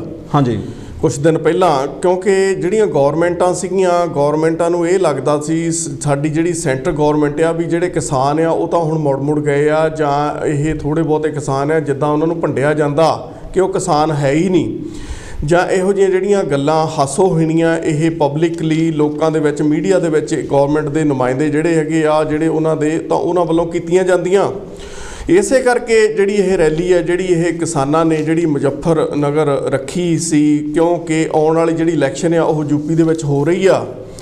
ਉਹ ਕਿਸੇ ਤਰੀਕੇ ਨਾਲ ਜਿਹੜੀ ਗੌਰਮੈਂਟ ਆ, ਸੈਂਟਰ ਗੌਰਮੈਂਟ ਮੋਦੀ ਸਰਕਾਰ ਆ, ਉਹ ਮੰਨ ਨਹੀਂ ਰਹੀ। ਇਹ ਕਾਨੂੰਨ ਆ ਜਿਹੜੇ ਉਹ ਵਾਪਸ ਨਹੀਂ ਲੈ ਰਹੀ। ਇਸੇ ਕਰਕੇ ਜਿਹੜਾ ਗੁੱਸਾ ਜ਼ਾਹਰ ਕਿਸਾਨਾਂ ਨੇ ਕੀਤਾ ਮੁਜ਼ੱਫਰਨਗਰ ਰੱਖਣ ਦਾ ਰੈਲੀ ਕਿਉਂਕਿ ਇੱਕ ਤਾਂ ਇਹ ਭਗਵੰਤ ਜੀ ਪੰਜਾਬ ਨੂੰ ਲਾਗੇ ਪੈਂਦਾ ਸੀ, ਦੂਸਰਾ ਉਹ ਹਰਿਆਣੇ ਦੇ ਨਾਲ ਲਾਗੇ ਪੈਂਦਾ ਸੀਗਾ, ਤਾਂ ਕਰਕੇ ਜਿਹੜਾ ਉਹ ਮੁਜ਼ੱਫਰਨਗਰ ਜਿਹੜਾ ਆ ਉਹਨਾਂ ਨੇ ਯੂਪੀ ਦੇ ਵਿੱਚ ਉਹ ਚੁਣਿਆ। ਸੋ ਦੇਖੋ ਉੱਥੇ ਜਿਹੜੀ ਰੈਲੀ ਆ ਉਹ 20 ਲੱਖ ਦੇ ਕਰੀਬ ਲੋਕਾਂ ਦੀ ਰੈਲੀ ਜਿਹੜੀ ਆ ਉਹ ਭਰਮੀ ਹੋਈ ਆ, ਤੇ ਉੱਥੇ ਲੋਕਾਂ ਨੇ ਇੱਕ ਵਾਰੀ ਫੇਰ ਦੱਸ ਦਿੱਤਾ ਵੀ ਅਸੀਂ ਹਜੇ ਘਰ ਨੂੰ ਗਏ ਨਹੀਂ ਹੈਗੇ, ਅਸੀਂ ਹਜੇ ਸੜਕਾਂ ਤੇ ਆ, ਤੇ ਅਸੀਂ ਦਿੱਲੀ ਦੀਆਂ ਬਰੂਹਾਂ ਤੇ ਆ, ਅਸੀਂ ਕਿਸੇ ਵੀ ਪਾਸੇ ਜਾ ਸਕਦੇ ਆ, ਚਾਹੇ ਅਸੀਂ ਪੰਜਾਬ ਵਾਲੇ ਹਰਿਆਣੇ ਵਿੱਚ ਵੀ ਆ ਸਕਦੇ ਆ, ਹਰਿਆਣੇ ਵਾਲੇ ਯੂਪੀ ਵੀ ਜਾ ਸਕਦੇ ਆ, ਤੇ ਰਾਜਸਥਾਨ ਵਾਲੇ ਵੀ ਯੂਪੀ ਜਾ ਸਕਦੇ ਆ। ਸੋ ਇਹ ਸੀਗੀ ਜਿਹੜੀ ਕਿ ਉਹਨਾਂ ਨੇ ਜਾਣੀ ਕਿ ਦੱਸ ਦਿੱਤਾ ਗੌਰਮੈਂਟਾਂ ਨੂੰ ਕਿ ਅਸੀਂ ਹੈਗੇ ਆ। ਤੇ ਉਹਦੇ ਨਾਲ ਨਾਲ ਜਿਹੜੀ ਤੁਸੀਂ ਕਰਨਾਲ ਦੀ ਗੱਲ ਕਰਦੇ ਆ ਭਗਵੰਤ ਜੀ, ਦੇਖੋ ਕਰਨਾਲ ਦੇ ਵਿੱਚ ਜਿਹੜੀ ਰੈਲੀ ਰੱਖੀ ਗਈ ਸੀਗੀ ਇਹ ਵੀ ਮਹਾ ਪੰਚਾਇਤ ਸੀਗੀ। ਉਹਦੇ ਕਾਰਨ ਸੀਗੇ ਵੀ ਜਿਹੜੀ ਪਹਿਲਾਂ ਖੱਟੜ ਗੌਰਮੈਂਟ ਨੇ, ਸਰਕਾਰ ਨੇ ਇੱਕ ਰੈਲੀ ਜੀ ਰੱਖੀ ਸੀਗੀ, ਤਾਂ ਉਹਦੇ ਵਿਰੋਧ ਦੇ ਵਿੱਚ ਜਿਹੜੇ ਕਿਸਾਨਾਂ ਨੇ ਉਹਨਾਂ ਦਾ ਵਿਰੋਧ ਕੀਤਾ। ਹਾਂਜੀ, ਉਹਦੇ ਵਿੱਚ ਦੇਖੋ ਇੱਕ ਐਸਡੀਐਮ ਜਿਹੜਾ ਸੀ, ਆਪਾਂ ਪਹਿਲਾਂ ਵੀ ਗੱਲ ਕੀਤੀ ਸੀਗੀ ਵੀ ਉਹ ਇਹ ਕਹਿ ਰਿਹਾ ਸੀਗਾ ਵੀ ਇਹਨਾਂ ਦੇ ਸਿਰ ਫਾੜ ਦਿਓ ਜਾਂ ਇਹਨਾਂ ਦੀਆਂ ਲੱਤਾਂ ਤੋੜ ਦਿਓ, ਭੰਨ ਦਿਓ ਇਹਨਾਂ ਨੂੰ, ਜਾਂ ਇਹਨਾਂ ਦੇ ਕੁਛ ਵੀ ਮਾਰੋ, ਤਾਂ ਇਹ ਅੱਗੇ ਨਹੀਂ ਵਧਣੇ ਚਾਹੀਦੇ। ਸੋ ਉਸ ਐਸਡੀਐਮ ਨੂੰ ਕੋਈ ਵੀ ਗੌਰਮੈਂਟ ਨੇ ਬਰਖਾਸਤ ਨਹੀਂ ਕੀਤਾ, ਨਾ ਤਾਂ ਉਹਨੂੰ ਪਹਿਲੀ ਤਾਂ ਗੱਲ ਇਹ ਸੀ ਬਣਦੀ ਵੀ ਉਹ ਇਹ ਨਹੀਂ ਕਹਿ ਸਕਦਾ ਸੀ, ਤੇ ਉਹਦੇ ਉੱਤੇ ਜਿਹੜਾ ਆ ਕਤਲ ਕੇਸ ਦਾ ਜਿਹੜਾ ਪਰਚਾ ਦਰਜ ਹੋਣਾ ਚਾਹੀਦਾ, ਕਿਉਂਕਿ ਉਹਦੇ ਵਿੱਚ ਇੱਕ ਆਦਮੀ ਦੀ, ਉੱਥੇ ਕਿਸਾਨ ਦੀ ਮੌਤ ਹੋ ਗਈ। ਹਾਂਜੀ, ਦੇਖੋ ਬਹੁਤ ਸਾਰੇ ਕਿਸਾਨ ਫੱਟੜ ਹੋਏ। ਸੋ ਇਹ ਕਿਸਾਨਾਂ ਦੀ ਮੰਗ ਸੀ ਵੀ ਉਸ ਐਸਡੀਐਮ ਦੇ ਉੱਤੇ ਜਿਹੜੀ ਆ ਕਾਰਵਾਈ ਹੋਣੀ ਚਾਹੀਦੀ ਆ। ਉਹਦੇ ਮੁਤਲਕ ਇਹ ਫਿਰ ਜਿਹੜੀ ਆ ਮਹਾ ਰੈਲੀ ਚਾਹੇ ਕਹਿ ਲਓ, ਚਾਹੇ ਮਹਾ ਪੰਚਾਇਤ ਕਹਿ ਲਓ, ਇਹ ਕਿਸਾਨਾਂ ਨੇ ਜਿਹੜੀ ਰੱਖੀ ਕਰਨਾਲ ਦੇ ਵਿੱਚ। ਸੋ ਇਸ ਤੋਂ ਡਰੀ ਹੋਈ ਸਰਕਾਰ ਨੇ ਉੱਥੇ ਦੇਖੋ ਕਿੱਦਾਂ ਪੁਲਿਸ ਤਾਇਨਾਤ ਕੀਤੀ, 40 ਤੋਂ ਵੱਧ ਤਕਰੀਬਨ ਜਿਹੜੀ ਪੈਰਾ ਮਿਲਟਰੀ ਫੋਰਸਿਸ ਉੱਥੇ ਬੁਲਾਈਆਂ ਗਈਆਂ, ਜਣੀ ਬਟਾਲੀਅਨਸ। ਹਾਂਜੀ, ਸੋ ਉਹਨਾਂ ਨੂੰ ਬਟਾਲੀਅਨਸ ਨੂੰ ਬੁਲਾ ਕੇ ਕਿ ਇਹਨਾਂ ਕਿਸਾਨਾਂ ਨੂੰ ਰੋਕਿਆ ਜਾਵੇ ਕਿਸੇ ਤਰੀਕੇ ਦੇ ਨਾਲ। ਪਰ ਜਿਹੜੇ ਕਿਸਾਨਾਂ ਦਾ ਗੁੱਸਾ ਸੀਗਾ, ਜੋਸ਼ ਸੀਗਾ, ਉਹ ਪਹਿਲਾਂ ਨਾਲੋਂ ਵੀ ਦੁੱਗਣਾ ਸੀਗਾ, ਕਿਉਂਕਿ ਉਹਨਾਂ ਦਾ ਇੱਕ ਸਾਥੀ ਚਲੇ ਗਿਆ, ਉਹਦੀ ਮੌਤ ਹੋ ਗਈ, ਤੇ ਦੂਸਰੀ ਜਿਹੜੀ ਸੱਟਾਂ ਲੱਗੀਆਂ, ਉਹ ਜਿਹੜਾ ਖਰੋਸ਼ ਆ ਕਿਸਾਨਾਂ ਦੇ ਵਿੱਚ ਬਹੁਤ ਜ਼ਿਆਦਾ ਸੀ। ਸੋ ਇਸੇ ਕਰਕੇ ਇਹ ਜਿਹੜਾ ਇਹ ਭਾਣਾ ਉੱਥੇ ਵਾਪਰਿਆ। ਸੋ ਦੇਖੋ ਇਹ ਜਣੀ ਜਦੋਂ ਇਹਨਾਂ ਦੀ ਮੀਟਿੰਗ ਫਿਰ ਕਿਸਾਨਾਂ ਦੀ ਉਹਨਾਂ ਨੇ ਬੁਲਾ ਲਈ, ਕਿਉਂਕਿ ਜਿਹੜਾ ਸੈਕਟਰੀਏਟ ਆ ਉਹਨੂੰ ਫਿਰ ਸਾਰਾ ਉਹਨਾਂ ਨੇ ਘੇਰ ਲਿਆ ਕਿਸਾਨਾਂ ਨੇ, ਤੇ ਫਿਰ ਉਹਨਾਂ ਨੂੰ ਕੀ ਕਰਨਾ ਪਿਆ ਵੀ ਜਾਣੀ ਕਿਸਾਨਾਂ ਦੀ ਮੀਟਿੰਗ ਸੱਦਣੀ ਪਈ ਗੌਰਮੈਂਟ ਨੂੰ। ਸੋ ਉਹਨਾਂ ਨੇ ਮੀਟਿੰਗ ਸੱਦੀ, ਤਾਂ ਮੀਟਿੰਗ ਦੇ ਵਿੱਚ ਕੋਈ ਸਿੱਟਾ ਨਹੀਂ ਨਿਕਲਿਆ, ਕਿਉਂਕਿ ਉਹ ਉਸ ਐਸਡੀਐਮ ਨੂੰ ਬਚਾਉਣਾ ਚਾਹੁੰਦੇ ਆ, ਉਹ ਉਹਨੂੰ ਕੋਈ ਵੀ ਦੰਡ ਜਾਂ ਸਜ਼ਾ ਨਹੀਂ ਦੇਣੀ ਚਾਹੁੰਦੇ, ਕਿਉਂਕਿ ਉਹ ਗੌਰਮੈਂਟ ਦਾ ਨੁਮਾਇੰਦਾ ਸੀ, ਗੌਰਮੈਂਟ ਦੇ ਹੀ ਇਸ਼ਾਰਿਆਂ ਦੇ ਉੱਤੇ ਉਹਨੇ ਕੀਤਾ ਆ, ਕਿਉਂਕਿ ਉਹਦੇ ਇਸ਼ਾਰੇ ਗੌਰਮੈਂਟ ਦੇ ਇਸ਼ਾਰਿਆਂ ਤੇ ਉਹਨੇ ਜੋ ਕੁਝ ਕੀਤਾ ਸੀ। ਸੋ ਇਸ ਕਰਕੇ ਉਹਨੂੰ ਬਚਾਉਣਾ ਚਾਹੁੰਦੇ ਸੀਗੇ, ਤਾਂ ਕਿਸਾਨਾਂ ਨੇ ਫਿਰ ਉੱਥੇ ਆਪਣੇ ਭਗਵੰਤ ਜੀ ਤੰਬੂ ਆ ਨਾ ਜਿਹੜੇ ਫਿਰ ਪੱਕੇ ਹੀ ਗੱਡ ਲਏ ਆ। ਹੁਣ ਇੱਕ ਮੋਰਚਾ ਲੱਗਦਾ ਹੋਰ ਲੱਗ ਗਿਆ, ਜਿਹੜੀ ਕਿ ਉਹਨਾਂ ਨੇ ਕਿਹਾ ਵੀ ਅਸੀਂ ਇਹ ਜਦੋਂ ਤੱਕ ਇਹ ਬਰਖਾਸਤ ਨਹੀਂ ਕੀਤਾ ਜਾਂਦਾ ਜਾਂ ਇਹ 'ਤੇ ਕੇਸ ਦਰਜ ਨਹੀਂ ਹੁੰਦਾ ਹੈਗਾ ਐਸਡੀਐਮ ਤੇ, ਉਦੋਂ ਤੱਕ ਅਸੀਂ ਵੀ ਨਹੀਂ ਇੱਥੋਂ ਜਾਣਾ। ਤੁਸੀਂ ਭੱਜ ਲਓ ਜਿੱਥੇ ਭੱਜਣਾ ਆ, ਤੇ ਅਸੀਂ ਤਾਂ ਹੁਣ ਇੱਥੇ ਪੱਕੇ ਤੰਬੂ ਲਾ ਲਏ ਆ। ਫਿਰ ਉਦਣ ਕੀ ਹੋਇਆ ਵੀ ਰਾਤ ਨੂੰ ਜਿਹੜੇ ਸਾਡੇ ਕਿਸਾਨ ਵੀਰ ਸੀਗੇ, ਦੇਖੋ ਕਿੱਦਾਂ ਉਹਨਾਂ ਨੇ ਭੁੱਖਿਆਂ ਨੇ ਰਾਤ ਕੱਟੀ ਉੱਥੇ, ਕਿਉਂਕਿ ਉੱਥੇ ਕੋਈ ਰਾਸ਼ਨ ਪਾਣੀ ਦਾ ਜੁਗਾੜ ਨਹੀਂ ਸੀਗਾ, ਤੇ ਉਹਨਾਂ ਨੂੰ ਵੀ ਇਹ ਪਤਾ ਨਹੀਂ ਸੀਗਾ ਵੀ ਸਾਨੂੰ ਇੱਥੇ ਹੀ ਰਹਿਣਾ ਪੈਣਾ ਜਾਂ ਇੱਥੇ ਪੱਕੇ ਸਾਨੂੰ ਤੰਬੂ ਲਾਉਣੇ ਪੈਣੇ ਆ। ਇਹ ਦੇਖੋ ਉਹਨਾਂ ਨੇ ਸਹਿਆ, ਕਿਉਂਕਿ ਸਹਿਣਾ ਉਹਨਾਂ ਨੂੰ ਇਸ ਕਰਕੇ ਪਿਆ ਵੀ ਇਹ ਇੱਕ ਦਿਨ ਦੀ ਭੁੱਖ ਅਸੀਂ ਕੱਟ ਲਵਾਂਗੇ, ਪਰ ਜਿਹੜੀ ਇਹ ਆਉਣ ਵਾਲੇ ਸਮਿਆਂ ਦੇ ਵਿੱਚ ਸਾਲਾਂ ਦੀ ਭੁੱਖ ਆ ਜਾਂ ਸਾਡੀਆਂ ਆਉਣ ਵਾਲੀਆਂ ਜਨਰੇਸ਼ਨਾਂ ਦੀ ਜਿਹੜੀ ਭੁੱਖ ਆ ਫਿਰ ਉਹਨੂੰ ਅਸੀਂ ਕਿੱਦਾਂ ਕੱਟਾਂਗੇ। ਤਾਂ ਉਹਦੇ ਕਰਕੇ ਜਿਹੜੇ ਪੱਕੇ ਉਹਨਾਂ ਨੇ ਤੰਬੂ ਉੱਥੇ ਗੱਡ ਲਏ ਆ, ਤੇ ਰਾਸ਼ਨ ਪਾਣੀ ਦਾ ਵੀ ਜਿਹੜਾ ਆ ਉਹ ਸਾਰਾ ਮਸਲਾ ਹੱਲ ਹੋ ਗਿਆ, ਤੇ ਲੋਕ ਜਿਹੜੇ ਆ ਉਹ ਉੱਥੇ ਲੈ ਆਏ ਆ ਟਰਾਲੀਆਂ ਦੇ ਵਿੱਚ, ਤੇ ਉਹਨਾਂ ਲੋਕਾਂ ਨੇ ਹੁਣ ਉੱਥੇ ਪੱਕਾ ਧਰਨਾ ਜਿਹੜਾ ਲਾਤਾ, ਤੇ ਜਦੋਂ ਤੱਕ ਨਹੀਂ ਕੋਈ ਫੈਸਲਾ ਹੁੰਦਾ ਉਹ ਉੱਥੇ ਰਹਿਣਗੇ। ਆਪਣੇ ਤੁਸੀਂ ਉਸ ਮੁਲਕ ਦੀ, ਉਸ ਸਮਾਜ ਦੀ, ਉਹਨਾਂ ਲੋਕਾਂ ਦੀ ਤੁਸੀਂ ਮੈਂਟੈਲਿਟੀ, ਉਹਨਾਂ ਦੀ ਮਾਨਸਿਕਤਾ ਦੇਖੋ। ਇੱਕ ਐਸਡੀਐਮ ਸਬ ਡਿਵੀਜ਼ਨਲ ਮੈਜਿਸਟ੍ਰੇਟ, ਇੱਕ ਮੈਜਿਸਟ੍ਰੇਟ ਬਿਨਾਂ ਸੋਚਿਆ ਸਮਝਿਆ ਆਪਣੇ ਵੱਡਿਆਂ ਦੇ, ਆਪਣੇ ਮਾਲਕਾਂ ਦਾ ਹੁਕਮ ਮਨਾਉਣ ਲਈ ਉਹ ਕਹਿੰਦਾ ਪਿਆ ਇਹਨਾਂ ਦੇ ਸਿਰ ਭੰਨ ਦਿਓ, ਇਹਨਾਂ ਦੇ ਹੱਡੀਆਂ ਤੋੜ ਦਿਓ, ਤੇ ਇੱਕ ਬੰਦਾ ਜਾਨ ਗਵਾ ਲਿਆ, ਇੱਕ ਦਾ ਨੱਕ ਟੁੱਟਿਆ ਆਪਣੇ ਜੀ, ਇੱਕ ਤਾਂ ਇੱਕ ਬੰਦੇ ਦੀ ਅੱਖ ਚਲੀ ਗਈ ਆ, ਉਹਦੀ ਨਜ਼ਰ ਸਵਾਲੀ ਚਲੀ ਗਈ ਆ। ਇਹ ਇੱਕ ਮੈਜਿਸਟ੍ਰੇਟ ਲੋਕਾਂ ਨਾਲ ਨਿਆਂ ਕਰਨ ਲਈ ਹੁੰਦਾ, ਪਰ ਉਹ ਅਨਿਆਏ ਕਰ ਰਿਹਾ ਸਿਰਫ ਤੇ ਸਿਰਫ ਉਹ ਸਰਕਾਰ ਦੇ ਇਸ਼ਾਰੇ ਤੇ, ਜਿਹੜੀ ਜਿਸ ਦੇ ਲਈ ਲੋਕ, ਗਰੀਬ ਲੋਕ, ਦਲਿਤ ਲੋਕ, ਜਿਹਨੂੰ 100 ਕੋਲ ਜਾਂ ਇਹ ਕਹਿੰਦੇ ਨੇ ਪਛੜੀਆਂ ਜਾਤਾਂ, ਉਹਨਾਂ ਦੀ ਕੋਈ ਵੈਲਿਊ ਨਹੀਂ। ਜਿਹੜੇ ਲੋਕ ਇਸ ਤਰ੍ਹਾਂ ਕਿਸਾਨਾਂ ਨਾਲ ਕਰ ਸਕਦੇ ਆ ਤੇ ਸਾਡੇ ਗਰੀਬ ਲੋਕਾਂ ਨਾਲੋਂ ਕੀ ਕਰਨਗੇ, ਤੁਸੀਂ ਇਸ ਦਾ ਅੰਦਾਜ਼ਾ ਲਗਾ ਸਕਦੇ ਹੋ। ਕਰਨਾਲ ਬਾਰੇ ਜਿਹੜੀ ਬਿਲਕੁਲ ਤਾਜ਼ੀ ਰਿਪੋਰਟ ਹੋਈ ਸੀਗੀ ਕਿ ਹੋ ਸਕਦਾ ਰਾਤ ਨੂੰ ਉੱਥੇ ਜਿਹੜੀਆਂ ਤੁਸੀਂ ਦੱਸਿਆ ਨਾ 24 ਬਟਾਲੀਅਨਸ ਆ ਗਈਆਂ ਤੇ 40 ਬਟਾਲੀਅਨ ਤੇ ਉੱਥੇ ਉਹਨਾਂ ਕਹਿੰਦੇ ਕਿ ਸ਼ਾਇਦ ਅੱਜ ਰਾਤ ਨੂੰ ਉਹਨਾਂ ਤੇ ਹਮਲਾ ਕਰਨ, ਜਿਸ ਤਰ੍ਹਾਂ ਦਿੱਲੀ ਦੇ ਬਾਰਡਰ ਤੇ ਇਹਨਾਂ ਨੇ ਕੀਤਾ ਸੀਗਾ। ਪਰ ਕਿਸਾਨ ਕਹਿੰਦੇ ਅਸੀਂ ਤਿਆਰ ਬੈਠੇ ਆ, ਮਰਨ ਲਈ ਆਏ ਹੋਏ ਆ ਤੇ ਇੱਥੋਂ ਜਿੱਤ ਕੇ ਜਾਵਾਂਗੇ ਜਾਂ ਮਰ ਕੇ ਜਾਵਾਂਗੇ, ਉਹਨਾਂ ਨੇ ਇਹ ਕੀਤਾ। ਬਾਕੀ ਮੁਜ਼ੱਫਰਨਗਰ ਦੀ ਆਪਣੇ ਤੁਸੀਂ ਕੁਲਵੰਤ ਜੀ ਗੱਲ ਕਰਦੇ ਸੀਗੇ, ਮੈਨੂੰ ਪਹਿਲਾਂ ਨਹੀਂ ਪਤਾ ਸੀ, ਪਰ ਪਿਛਲੇ ਜਦੋਂ ਹੁਣ ਮੁਜ਼ੱਫਰਨਗਰ ਜਾਣ ਤੋਂ ਪਹਿਲਾਂ ਇਹ ਮੁੜ ਕੇ ਦਿਮਾਗ ਦੇ ਵਿੱਚ ਆਇਆ, ਅੱਗੇ ਨਿਕਲ ਗਿਆ ਸੀ ਕਿ ਜਿਹੜਾ 1857 ਦਾ ਜਿਹੜਾ ਗਦਰ ਸੀ, ਪਹਿਲਾ ਗਦਰ, ਦੂਜਾ ਗਦਰ, ਉਹ ਉੱਥੋਂ ਹੀ ਸ਼ੁਰੂ ਹੋਇਆ ਸੀਗਾ ਆਜ਼ਾਦੀ ਦੇ ਲਈ। ਤੇ ਉਸ ਸ਼ਹਿਰ ਦੀ ਐਡੀ ਮਹੱਤਤਾ ਆ। ਤੇ ਉੱਥੇ ਇੱਕ ਮੇਰਾ ਖਿਆਲ ਆ ਵੀ 2013 ਦੇ ਵਿੱਚ ਵੀ ਉੱਥੇ ਐਸੇ ਗੌਰਮੈਂਟ ਨੇ ਜਿਹੜੀ ਯੋਗੀ ਦੀ ਹੈ, ਇਹਨਾਂ ਨੇ ਹਿੰਦੂ ਮੁਸਲਿਮ ਰਾਈਟਸ ਉੱਥੇ ਕਰਵਾਏ ਸੀ। ਇਹਨਾਂ ਨੇ ਉੱਥੇ ਉਹਨੇ ਲੜਾਈਆਂ ਝਗੜੇ ਫਸਾਦ ਕਰਾਏ ਸੀ ਤੇ ਉਸੇ ਫਸਾਦਾਂ ਦੇ ਸਿਰ ਦੇ ਉੱਤੇ ਇਹ ਜਿੱਤੇ ਸੀ, ਯੂਪੀ ਜਿੱਤੀ ਸੀ ਆਪਣੇ ਭਗਵਾਨ ਜੀ। ਉੱਥੇ ਮੁਜ਼ੱਫਰਨਗਰ ਦੇ ਦੰਗਿਆਂ ਦੇ ਵਿੱਚ ਦੇਖੋ 150-200 ਘਰ ਗਰੀਬਾਂ ਦੀਆਂ ਜਾਣੀ ਕਿ ਉਹਨਾਂ ਨੇ ਜਲਾ ਕੇ ਰਾਖ ਕਰ ਦਿੱਤੇ ਸੀ। ਲੋਕਾਂ ਦੇ ਜਿਹੜੇ ਪਸ਼ੂ ਮਾਲ ਜਿਹੜਾ ਆ ਅੰਦਰ ਅੱਗਾਂ ਲੱਗੀਆਂ ਹੋਈਆਂ ਇੱਦਾਂ ਸੜ ਗਏ ਸੀਗੇ ਤੇ ਲੋਕਾਂ ਦੇ ਨਿਆਣੇ ਜਿਹੜੇ ਬੱਚੇ ਵੀ ਕਈ ਰਹਿ ਗਏ ਸੀਗੇ। ਤਾਂ ਲੋਕਾਂ ਦਾ ਜਿਹੜਾ ਜਾਨੀ ਤੇ ਮਾਲੀ ਨੁਕਸਾਨ ਉੱਥੇ ਬਹੁਤ ਜ਼ਿਆਦਾ ਹੋਇਆ ਸੀ। ਜਾਣੀ ਇਹ ਉਹ ਸਰਕਾਰਾਂ ਆ ਜਿਨ੍ਹਾਂ ਨੂੰ ਕੋਈ ਹਿਊਮੈਨਿਟੀ ਦੇ ਨਾਲ, ਮਨੁੱਖਤਾ ਦੇ ਨਾਲ ਕੋਈ ਲੈਣਾ ਦੇਣਾ ਨਹੀਂ ਹੈ। ਜਾਣੀ ਇਹ ਲੋਕ ਸਿਰਫ ਰਾਜ ਕਰ ਸਕਦੇ ਆ, ਵੀ ਰਾਜ ਹੀ ਸਾਡੇ ਕੋਲ ਰਾਜ ਭਾਗ ਕਿਸੇ ਵੀ ਤਰੀਕੇ ਦੇ ਨਾਲ ਜਾਣਾ ਨਹੀਂ ਚਾਹੀਦਾ। ਸਾਨੂੰ ਦੇਸ਼ ਦੇ ਨਾਲ ਕੋਈ ਮਤਲਬ ਨਹੀਂ, ਕੋਈ ਲੈਣਾ ਦੇਣਾ ਨਹੀਂ, ਦੇਸ਼ ਦੇ ਲੋਕਾਂ ਦੇ ਨਾਲ ਨਹੀਂ, ਨੇਸ਼ਨ ਦੇ ਨਾਲ ਨਹੀਂ। ਇਹ ਸਿਰਫ ਜਿਹੜਾ ਹੈ ਨਾ ਭਗਮਾ ਬਾਣਾ ਇਹ ਪਾਈ ਫਿਰਦੇ ਆ, ਇਹ ਸਿਰਫ ਲੋਟੂਆਂ ਦਾ ਬਾਣਾ ਆ। ਸੋ ਇਹ ਲੋਕ ਹੈ ਜਿਹੜੇ ਇਹ ਦੇਸ਼ ਨੂੰ ਲੁੱਟਣ ਲਈ ਫੇਰ ਦੇਖੋ ਕਿੱਦਾਂ ਕਾਬਜ ਹੋਏ ਆ। ਸੋ ਇਹਨਾਂ ਤੋਂ ਸਾਨੂੰ ਖਹਿੜਾ ਜਿਹੜਾ ਆ ਉਹ ਛਡਾਉਣਾ ਹੀ ਪਊਗਾ, ਨਹੀਂ ਤਾਂ ਸਾਡੇ ਕੋਲ ਕੋਈ ਭਗਵਾਨ ਜੀ ਚਾਰਾ ਨਹੀਂ ਹੈ ਹੋਰ। ਤੇ ਆਪਣੇ ਕੁਲਵੰਤ ਜੀ ਦੇਖੋ, ਜਿਹੜੇ ਘੋਲ ਚੱਲਦੇ ਨੇ ਤੁਹਾਨੂੰ ਹਮੇਸ਼ਾ ਕੁਝ ਨਾ ਕੁਝ ਸਿਖਾ ਕੇ ਜਾਂਦੇ ਆ। ਇਸ ਟਾਈਮ ਜਿਹੜਾ ਸੋਚ ਦਾ ਪੱਧਰ ਆ ਸਾਡੇ ਲੋਕਾਂ ਦਾ, ਅੱਗੇ ਅਸੀਂ ਪੰਜਾਬੀਆਂ ਦਾ ਕਹਿੰਦੇ ਸੀ, ਪਰ ਹੁਣ ਨਾਲ ਜਦੋਂ ਯੂਪੀ ਦੇ ਆਪਣੇ ਭਰਾਵਾਂ ਦਾ ਦੇਖਦੇ ਆ ਕਿ ਇੱਕ ਔਰਤ, ਸਧਾਰਨ ਔਰਤ, ਜੋ ਉਸਨੂੰ ਇੰਟਰਵਿਊ ਵਾਲਾ ਪੁੱਛਦਾ ਪੱਤਰਕਾਰ ਕਿ ਤੁਸੀਂ ਕੀ ਸੋਚਦੇ ਹੋ, ਉਹ ਹਿੰਦੀ ਦੇ ਵਿੱਚ ਜਿਹੜੀ ਉਹਨਾਂ ਦੀ ਉੱਥੇ ਦੀ ਬੋਲੀ ਆ ਕਿ ਸਾਨੂੰ ਇਹ ਕਹੀ ਚਲਾਉਣੀ ਆਉਂਦੀ ਆ, ਸਾਨੂੰ ਇਹ ਖੁਰਪੀ ਚਲਾਉਣੀ ਆਉਂਦੀ ਆ, ਇਹ ਸਾਨੂੰ ਰੇਹੜੀ ਚਲਾਉਣੀ ਆਉਂਦੀ ਆ, ਤੇ ਸਾਨੂੰ ਸਰਕਾਰ ਵੀ ਚਲਾਉਣੀ ਆਉਂਦੀ ਆ, ਤੇ ਸਾਨੂੰ ਮੋਦੀ ਕਿੱਦਾਂ ਭਜਾਈਦਾ ਸਾਨੂੰ ਇਹ ਵੀ ਪਤਾ ਆ। ਤੇ ਕਿੰਨੀ ਵੱਡੀ ਉਹਨਾਂ ਨੂੰ ਲੋਕਾਂ ਨੂੰ ਸੂਝ ਪਈ ਆ, ਕਿੰਨਾ ਹੌਸਲਾ ਹੋਇਆ। ਜਿਹੜੇ ਘੋੜਾਂ ਤੋਂ ਪਏ ਬਗੈਰ ਤੁਹਾਡਾ ਕੁਝ ਨਹੀਂ ਬਣਦਾ, ਤੇ ਹਮੇਸ਼ਾ ਤੁਹਾਨੂੰ ਜਾਨ ਤਲੀ ਤੇ ਰੱਖ ਕੇ ਇਹਨਾਂ ਲੋਕਾਂ ਦੇ ਨਾਲ ਤੁਹਾਨੂੰ ਖੜਨਾ ਪੈਂਦਾ, ਲੜਨਾ ਪੈਂਦਾ, ਤਾਂ ਜਾ ਕੇ ਕੁਛ ਗੱਲ ਇਹ ਬਣਦੀ ਆ। ਤੇ ਜਿਹੜੀਆਂ ਉਹਦੇ ਵਿੱਚ ਜਿਹੜੀ ਬਹੁਤੇ ਲੋਕ ਉਹਦੇ ਕੀ ਆ, ਜਿਹੜੇ ਉੱਥੇ ਦੀਆਂ ਸਿਆਸੀ ਪਾਰਟੀਆਂ ਨੇ ਉਹ ਇਸ ਨੂੰ ਇਸ ਤਰ੍ਹਾਂ ਪੇਸ਼ ਕਰਦੀਆਂ ਪਈਆਂ ਕਿ ਇਹ ਸਿਆਸੀ ਘੋਲ ਆ, ਇਹ ਸਿਆਸਤ, ਜਿਹੜੇ ਕਿਸਾਨ ਹੈ ਸਿਆਸਤ ਦੇ ਵਿੱਚ ਆ ਗਏ ਆ।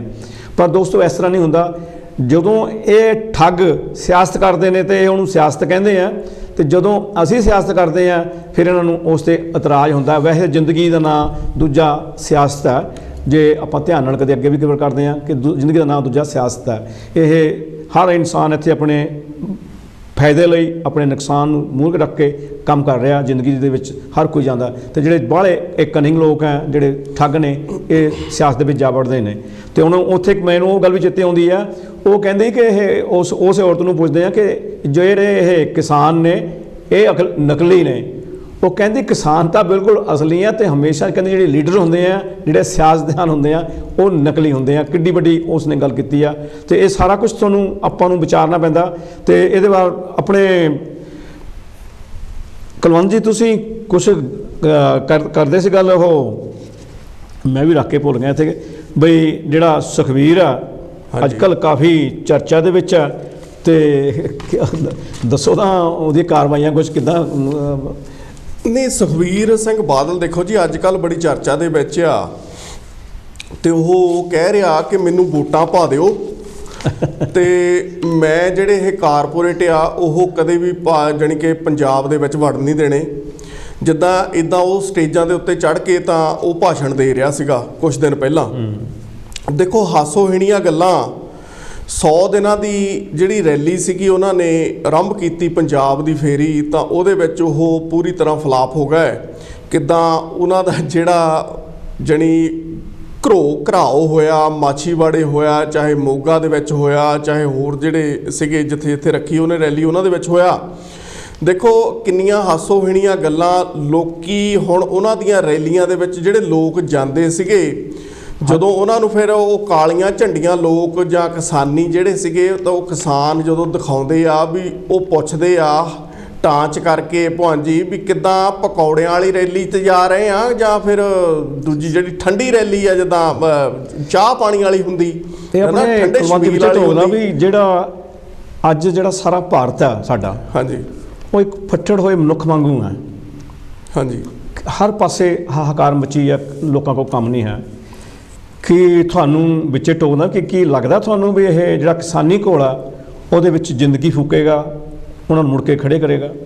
ਨਹੀਂ ਦੇਖੋ ਇਹ ਭਗਵਾਨ ਜੀ ਵਾਕਿਆ ਹੀ ਜਾਣੀ ਕਿ ਜੇ ਆਪਾਂ ਗੱਲ ਕਰੀਏ ਵੀ ਜਿਹੜਾ ਪੂਰਾ ਭਾਰਤ ਆ ਅੱਜ ਉਹ ਇੱਕ ਫੱਟੜ ਹੋਏ ਮਨੁੱਖ ਦੀ ਤਰ੍ਹਾਂ, ਆਦਮੀ ਤਰ੍ਹਾਂ ਹੋਇਆ ਪਿਆ ਆ। ਵੀ ਜਿੱਦਾਂ ਉਹਦਾ ਇੱਕ ਸੜਕ ਦੇ ਉੱਪਰ ਐਕਸੀਡੈਂਟ ਹੋਇਆ ਹੋਵੇ, ਉਹਦੀ ਲੱਤ ਟੁੱਟੀ ਹੋਵੇ, ਬਾਂਹ ਟੁੱਟੀ ਹੋਵੇ, ਸਿਰ 'ਚੋਂ ਖੂਨ ਨਿਕਲ ਰਿਹਾ ਹੋਵੇ, ਤੇ ਲੋਕ ਆਲੇ ਦੁਆਲੇ ਜਿਹੜੇ ਦੇਖ ਕੇ ਆ ਉਹਨੂੰ ਦੇਖ ਕੇ ਤਾਂ ਖੜੇ ਹੋ ਕੇ ਤਾਂ ਉਹ ਦੇਖ ਰਹੇ ਹੋਣ।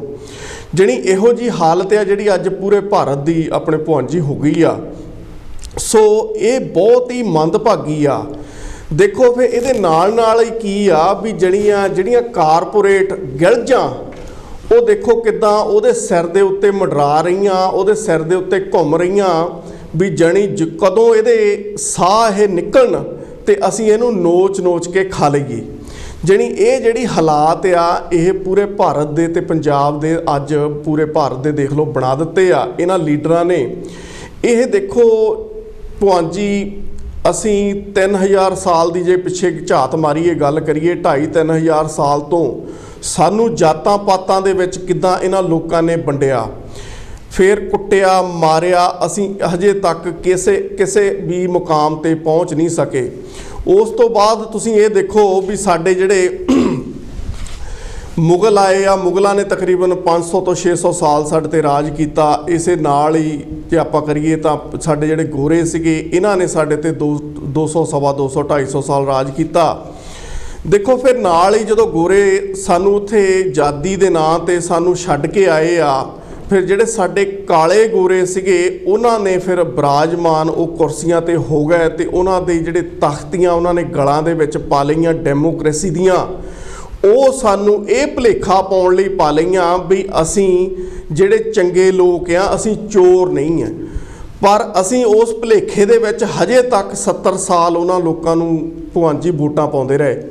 ਪਰ ਉਹ ਚੋਰ ਨੇ, ਉਹਨਾਂ ਨੇ ਚੋਰੀ ਹੀ ਕਰਨੀ ਆ। ਉਹਨਾਂ ਦੇ ਅੰਬਾਰ ਲੱਗ ਗਏ ਅੱਜ, ਉਹਨਾਂ ਦੀਆਂ ਬੱਸਾਂ ਵੀ ਨੇ, ਉਹਨਾਂ ਦੀਆਂ ਚਾਹੇ ਉਹ ਰੇਤਿਆਂ ਦੇ ਨੇ, ਚਾਹੇ ਬਜਰੀ ਦੇ ਕਾਰੋਬਾਰ ਨੇ, ਚਾਹੇ ਬਹੁਤ ਵੱਡੇ ਵੱਡੇ ਮੌਲਾਂ ਦੇ ਅੱਜ ਉਹ ਮਾਲਕ ਬਣੇ ਬੈਠੇ ਨੇ। ਸਾਨੂੰ ਹਜੇ ਤੱਕ ਪਤਾ ਨਹੀਂ ਲੱਗਿਆ ਕਿ ਚੋਰ ਕੌਣ ਆ ਤੇ ਸਾਧ ਕੌਣ ਆ। ਸਾਡੀ ਇਹ ਲੁੱਟ ਦੇ ਕਾਰਨ ਬਣੇ ਨੇ। ਸੋ ਦੇਖੋ ਅੱਜ ਕਿਸਾਨੀ ਜਿਹੜੀ ਆ ਉਹ ਉੱਠ ਖੜੀ ਆ। ਉਹਨਾਂ ਨੇ ਇਹਨਾਂ ਲੋਕਾਂ ਦੀ, ਇਹਨਾਂ ਚੋਰਾਂ ਦੀ ਪਹਿਚਾਣ ਕਰ ਲਈ ਆ। ਸੋ ਆਉਣ ਵਾਲਾ ਸਮਾਂ ਜਿਹੜਾ ਇੱਕ ਨੀਂਹ ਆ ਨਾ ਜਿਹੜੀ ਉਹ ਪੂਰੇ ਭਾਰਤ ਦੀ ਅੱਜ ਚੰਗੇ ਵਧੀਆ ਤਰੀਕੇ ਦੇ ਨਾਲ ਜਿਹੜੀ ਨਵੀਂ ਆਜ਼ਾਦੀ ਦੀ ਆ ਇਹਨਾਂ ਲੋਕਾਂ ਨੇ ਅੱਜ ਰੱਖ ਦਿੱਤੀ ਆ। ਤੇ ਸਾਰੇ ਲੋਕਾਂ ਨੂੰ ਨਾਲ ਹੋ ਕੇ ਉਹਨਾਂ ਦੇ ਇਕੱਠੇ ਇਕਜੁੱਟ ਹੋ ਕੇ, ਚਾਹੇ ਉਹ ਛੋਟਾ ਵਪਾਰੀ ਆ, ਦੁਕਾਨਦਾਰ ਆ, ਠੇਲੇ ਵਾਲਾ ਆ, ਚਾਹੇ ਉਹ ਮਜ਼ਦੂਰ ਆ, ਚਾਹੇ ਉਹ ਦੁਕਾਨਦਾਰ ਆ, ਚਾਹੇ ਜਿੱਦਾਂ ਦਾ ਵੀ ਉਹ ਆਦਮੀ ਆ, ਰੇਹੜੀ ਲਾਉਂਦਾ, ਜੇਕਰ ਉਹ ਅੱਜ ਕਿਸਾਨੀ ਦਾ ਸਾਥ ਦਊਗਾ ਤਾਂ ਇਹਨਾਂ ਚੋਰਾਂ ਦੀ ਪਹਿਚਾਣ ਹੋ ਜਾਊਗੀ, ਤਾਂ ਅਸੀਂ ਇਹਨਾਂ ਲੋਕਾਂ ਨੂੰ ਖਦੇੜ ਦੇਵਾਂਗੇ। ਨਹੀਂ ਤਾਂ ਇਸੇ ਤਰ੍ਹਾਂ ਹੀ ਇਹ ਸਿਲਸਿਲਾ ਚੱਲਦਾ ਰਹੂਗਾ ਭਗਵਾਨ ਜੀ। ਸੋ ਇਹ ਜਿਹੜੀ ਗੱਲ ਸੀਗੀ ਤਾਂ ਇਹ ਸਾਨੂੰ ਇਹਨਾਂ ਨੂੰ ਖਦੇੜਨਾ ਪੈਣਾ ਤੇ ਇਹਨਾਂ ਲੋਕਾਂ ਦਾ ਸਾਥ ਜਿਹੜੇ ਕਿਸਾਨੀ ਆ ਇਹਦਾ ਦੇਣਾ ਪਊਗਾ ਜੇ ਅਸੀਂ ਖੁਸ਼ਹਾਲ ਜ਼ਿੰਦਗੀ ਜਿਉਣੀ ਆ ਤਾਂ। ਤੁਸੀਂ ਆਉਂਦੇ ਕੁਝ ਦੱਸਦੇ ਸੀ ਕਿ ਖਰੇ ਬਈ ਸੁਖਬੀਰ ਬਾਦਲ ਕੁਝ ਖਾਸ ਕਰ ਰਿਹਾ, ਕੁਝ ਕਾਰਪੋਰੇਟਾਂ ਨੂੰ ਕਹਿੰਦਾ ਸੀ, ਕੁਝ ਇੱਦਾਂ ਦੀ ਗੱਲ ਕਰਦੇ ਸੀ ਤੁਸੀਂ? ਨਹੀਂ ਦੇਖੋ ਉਹ ਇਹ ਕਹਿ ਰਿਹਾ ਸੀਗਾ, ਆਪਾਂ ਪਹਿਲਾਂ ਗੱਲ ਕਰਦੇ ਸੀ ਭਗਵਾਨ ਜੀ, ਜਾਣੀ ਵੀ ਮੈਨੂੰ ਤੁਸੀਂ ਵੋਟਾਂ ਪਾ ਦਿਓ, ਮੈਂ ਇਹਨਾਂ ਨੂੰ ਜਾਣੀ ਕਿ ਇੱਥੇ ਪੰਜਾਬ ਦੇ ਵਿੱਚ ਕਾਰਪੋਰੇਟਾਂ ਨੂੰ ਵੜ ਨਹੀਂ ਦੇਣਾ। ਜਾਣੀ ਇਹਨੂੰ ਇਹ ਪੁੱਛੇ ਵੀ ਹਾਸੋਹੀਣੀਆਂ ਜਿਹੜੀਆਂ ਤੂੰ ਗੱਲਾਂ ਕਰਦਾ ਵੀ ਭਾਈਆ ਜੇ ਇਹਨੂੰ ਇਹ ਗੱਲ ਪੁੱਛੇ ਵੀ ਜਿਹੜੇ ਕਾਰਪੋਰੇਟ ਆ, ਅਡਾਨੀ ਬਾਨੀ ਆ, ਜਿਹੜੇ ਇਹਨਾਂ ਨੇ ਸੈਲੋ ਪੰਜਾਬ ਦੇ ਵਿੱਚ ਖੋਲ੍ਹੇ ਆ, ਉਹਨਾਂ ਦੇ ਜਿਹੜੇ ਉਦਘਾਟਨ ਕੀਤੇ ਉਹ ਤਾਂ ਭਾਈਆ ਤੈਅ ਕੀਤੇ ਆ, ਤੇਰੇ ਬਾਪੂ ਨੇ ਕੀਤੇ ਆ, ਤੇਰੇ ਬਾਪੂ ਨੇ ਕੀਤੇ ਆ। ਤੇ ਜਾਣੀ ਤੂੰ ਕਿਹਨਾਂ ਨੂੰ ਵੜਨ ਦੀ ਗੱਲ ਕਰ ਰਿਹਾ ਵੀ ਉਹਨਾਂ ਨੇ ਕੋਈ ਪਾਕਿਸਤਾਨ ਦਾ ਬਾਰਡਰ ਟੱਪ ਕੇ ਨਹੀਂ ਆਉਣਾ ਹੈਗਾ, ਉਹ ਇਸ ਦੇਸ਼ ਦੇ ਲੋਕ ਆ ਤੇ ਇੱਥੋਂ ਦੀ ਉਹ ਲੁੱਟ ਕਰ ਰਹੇ ਆ। ਤੇ ਇੱਥੇ ਉਹਨਾਂ ਨੇ ਤੁਹਾਡੇ ਘਰਾਂ ਦੇ ਵਿੱਚ ਆ ਕੇ ਤਾਂ ਖਾਣੇ ਤੇ ਤੁਸੀਂ ਸੱਦ ਕੇ ਉਹਨਾਂ ਨੂੰ ਉਦਘਾਟਨ ਕੱਟ ਕੇ ਤੇ ਰੀਵਨ ਕੱਟ ਕੇ ਤੁਸੀਂ ਅੰਦਰ ਵਾੜਿਆ। ਤੇ ਹੁਣ ਤੁਸੀਂ ਕਹਿੰਦੇ ਆ ਸਾਨੂੰ ਵੋਟਾਂ ਪਾ ਦਿਓ, ਅਸੀਂ ਇਹਨਾਂ ਨੂੰ ਅੰਦਰ ਨਹੀਂ ਵੜਨ ਦੇਵਾਂਗੇ। ਉਹ ਤਾਂ ਆਲਰੇਡੀ ਅੰਦਰ ਰਹਿੰਦੇ ਆ। ਇਹ ਕੁਲਵੰਤ ਜੀ, ਇਹਨਾਂ ਨੂੰ ਇਹ ਤਾਂ ਨਹੀਂ ਭੁਲੇਖਾ ਪੈਂਦਾ ਕਿ ਹੁਣ ਕਿਸਾਨਾਂ ਨੂੰ ਅਸੀਂ ਸ਼ਾਇਦ ਪਿੱਛੇ ਲਾ ਲਈਏ ਤੇ ਬਣੀਆਂ ਬਣਾਏ ਗੋਦਾਮ, ਬਣੀਆਂ ਰੇਲਵੇ ਲਾਈਨਾਂ, ਬੜੇ ਗੋਦਾਮ, ਸਾਰਾ ਕੁਝ ਜੋ ਉਹਨਾਂ ਦਾ ਹੈਗਾ ਸਿਸਟਮ, ਉਹ ਅਸੀਂ ਮੋਰਚੇ ਬਾਦਲਾਂ ਦੇ ਹੱਥ ਆ ਜਾਊਗਾ ਸ਼ਾਇਦ। ਉਹਨੂੰ ਇਹ ਤਾਂ ਨਹੀਂ ਭੁਲੇਖਾ ਪੈਂਦਾ? ਨਹੀਂ, ਦੇਖੋ ਉਹਨਾਂ ਨੇ ਉਹ ਟਰਾਈ ਕਰਦੇ ਆ, ਉਹ ਲੋਕਾਂ ਦੀ ਮੂਰਖਤਾ ਦਾ ਲੈਵਲ ਚੈੱਕ ਕਰਦੇ ਆ ਜਾਣੀ ਸਹੀ ਮਾਇਨੇ ਦੇ ਵਿੱਚ। ਬਿਲਕੁਲ ਸਹੀ ਗੱਲ ਕੀਤੀ ਆ ਜਾਣੀ ਵੀ ਲੋਕ ਹਜੇ ਵੀ ਕਿੰਨੇ ਕੁ ਮੂਰਖ ਆ ਵੀ ਸਾਨੂੰ ਉਹਨਾਂ ਨੇ 5 ਵਾਰੀ ਤਾਂ ਮੁੱਖ ਮੰਤਰੀ ਬਣਾਤਾ, ਹੁਣ 6ਵੀਂ ਵਾਰੀ ਫੇਰ ਬਣਾਉਣਗੇ। ਜਾਣੀ ਗੱਲ ਤਾਂ ਉਹ ਆਹ ਚੈੱਕ ਕਰਦੇ ਆ। ਸੋ ਸਾਡੇ ਜਿਹੜੇ ਵੀਰ ਆ, ਜਿਹੜੇ ਉਹਨਾਂ ਦੇ ਪਿੱਛੇ ਝੰਡੀਆਂ ਚੱਕ ਕੇ ਤੇ ਉਹਨਾਂ ਦੀਆਂ ਰੈਲੀਆਂ 'ਚ ਜੇ ਹਜੇ ਵੀ ਤੁਰੇ ਫਿਰਦੇ ਆ, ਜੇ ਉਹਨਾਂ ਨੂੰ ਕੋਈ ਸੰਗ ਸ਼ਰਮ ਨਹੀਂ ਹੈਗੀ ਤਾਂ ਉਹਨੂੰ ਘਰ ਰਹਿਣਾ ਹੀ ਚਾਹੀਦਾ। ਤੇ ਕਿਸਾਨੀ ਜੇ ਅੰਦੋਲਨ ਤੇ ਉਹ ਨਹੀਂ ਵੀ ਜਾ ਸਕਦੇ ਤਾਂ ਉਹ ਘਰ ਰਹਿ ਲੈਣ, ਇਹੀ ਚੰਗਾ ਹੋਊਗਾ ਉਹਨਾਂ ਲਈ। ਤੇ ਦੋਸਤੋ, ਆਪਾਂ ਨੂੰ ਸਾਰਿਆਂ ਨੂੰ ਸਿਆਣੇ ਬਣਨਾ ਪੈਣਾ ਆ, ਤਾਂ ਜਾ ਕੇ ਇਹ ਗੱਲ ਬਣਨੀ ਆ ਕਿ ਸਾਡੇ ਘਰਾਂ ਦੇ ਵਿੱਚ ਕੁਛ ਖੁਸ਼ਹਾਲੀ ਆਊਗੀ। ਨਹੀਂ ਤਾਂ ਉਹ ਜਿਹੜੇ ਹਾਂਜੀ ਜੈ ਗੁਰੂਦੇਵ ਜੀ, ਜੈ ਭੀਮ। ਜੈ ਗੁਰੂਦੇਵ ਜੀ, ਜੈ ਭੀਮ ਜੀ। ਤੁਹਾਡਾ ਸ਼ੁਭ ਨਾਮ ਭਾਈ ਸਾਹਿਬ? ਸ਼ੀਰਾ ਜੋਲ ਹੈ ਜੀ ਬਹੁਤ। ਹਾਂ, ਸ਼ੀਰਾ ਜੋਲ ਜੀ। ਹਾਂਜੀ ਪਹਿਲਾਂ ਮੈਂ ਗੱਲ ਤੁਹਾਡੀ ਸਾਂਝੀ ਕਰਨੀ ਚਾਹੁੰਦਾ ਖਬਰ ਇੱਕ। ਕੱਲ ਤੀਬਰ ਦੇ ਵਿੱਚ ਇੰਡੀਆ ਜਿਹੜਾ ਸੁਡਾ ਸਟੇਟ ਆ, ਉਹ BJP ਵੱਲੋਂ ਜਿਹੜੇ ਗੁੰਡੇ ਸੀਗੇ, ਜਿਹੜੇ ਖੱਬੇ ਪੱਖੀਆਂ ਜਿਹੜੇ ਆਪਣੇ ਆਫਿਸ ਸੀਗੇ, ਉਹਨਾਂ ਦੇ ਬਹੁਤ ਵੱਡਾ ਹਮਲਾ ਕੀਤਾ। ਬਹੁਤ ਲੋਕਾਂ ਦੇ ਸੱਟਾਂ ਲੱਗੀਆਂ, ਲੀਡਰਾਂ ਦੇ ਸੱਟਾਂ ਲੱਗੀਆਂ।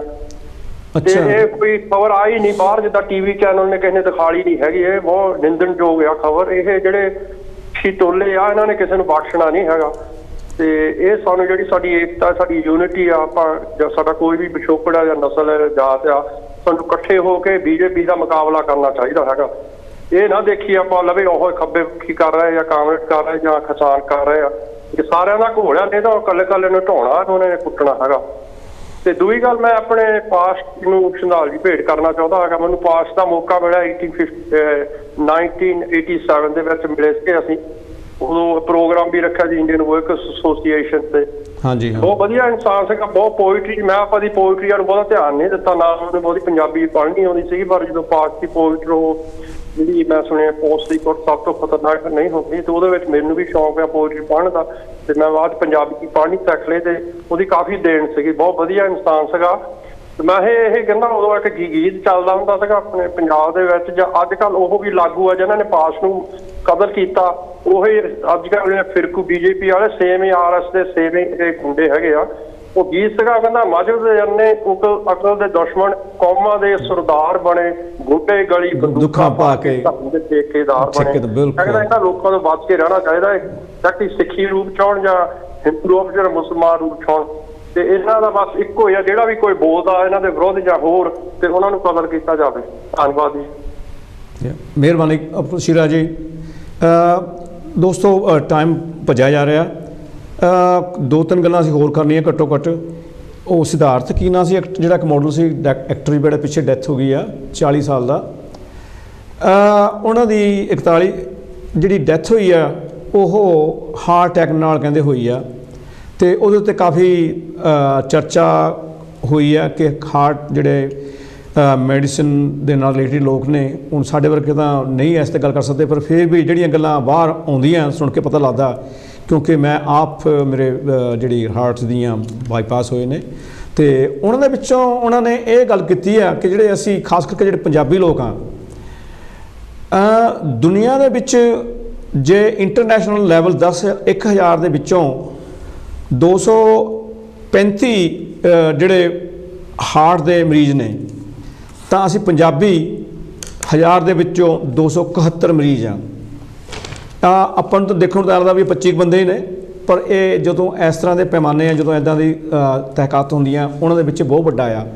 ਤੇ ਉਹਦੇ ਵਿੱਚ ਜਿਹੜੀ ਸਭ ਤੋਂ ਵੱਡੀ ਗੱਲ ਖੁੱਲ੍ਹ ਕੇ ਆਈ ਆ, ਜਿਹੜੀ ਸਾਹਮਣੇ ਆਈ ਆ, ਤੇ ਜਿਹੜੀ ਮੈਂ ਆਪਣੀ ਜ਼ਿੰਦਗੀ 'ਚ ਵੀ ਹੰਢਾਈ ਆ, ਕਿ ਉਹ ਤੁਹਾਡਾ ਜਿਹੜਾ ਸਮੇਂ 'ਤੇ ਖਾਣਾ ਨਾ ਖਾਣਾ ਅਤੇ ਗਲਤ ਖਾਣਾ ਖਾਣਾ, ਜਿਹੜਾ ਕਿ ਅਸੀਂ ਤਲੀ ਹੋਈਆਂ ਚੀਜ਼ਾਂ ਬਹੁਤ ਖਾਂਦੇ ਹਾਂ, ਅਤੇ ਉਹਦੇ ਵਿੱਚ ਜਿਹੜਾ ਤਲੇ ਹੋਏ ਖਾਣੇ ਦਾ ਜਿਹੜਾ ਗਲਤ ਖਾਣਾ ਖਾਣਾ ਉਹ ਇੱਕ ਵੱਡਾ ਰੋਲ ਹੈ।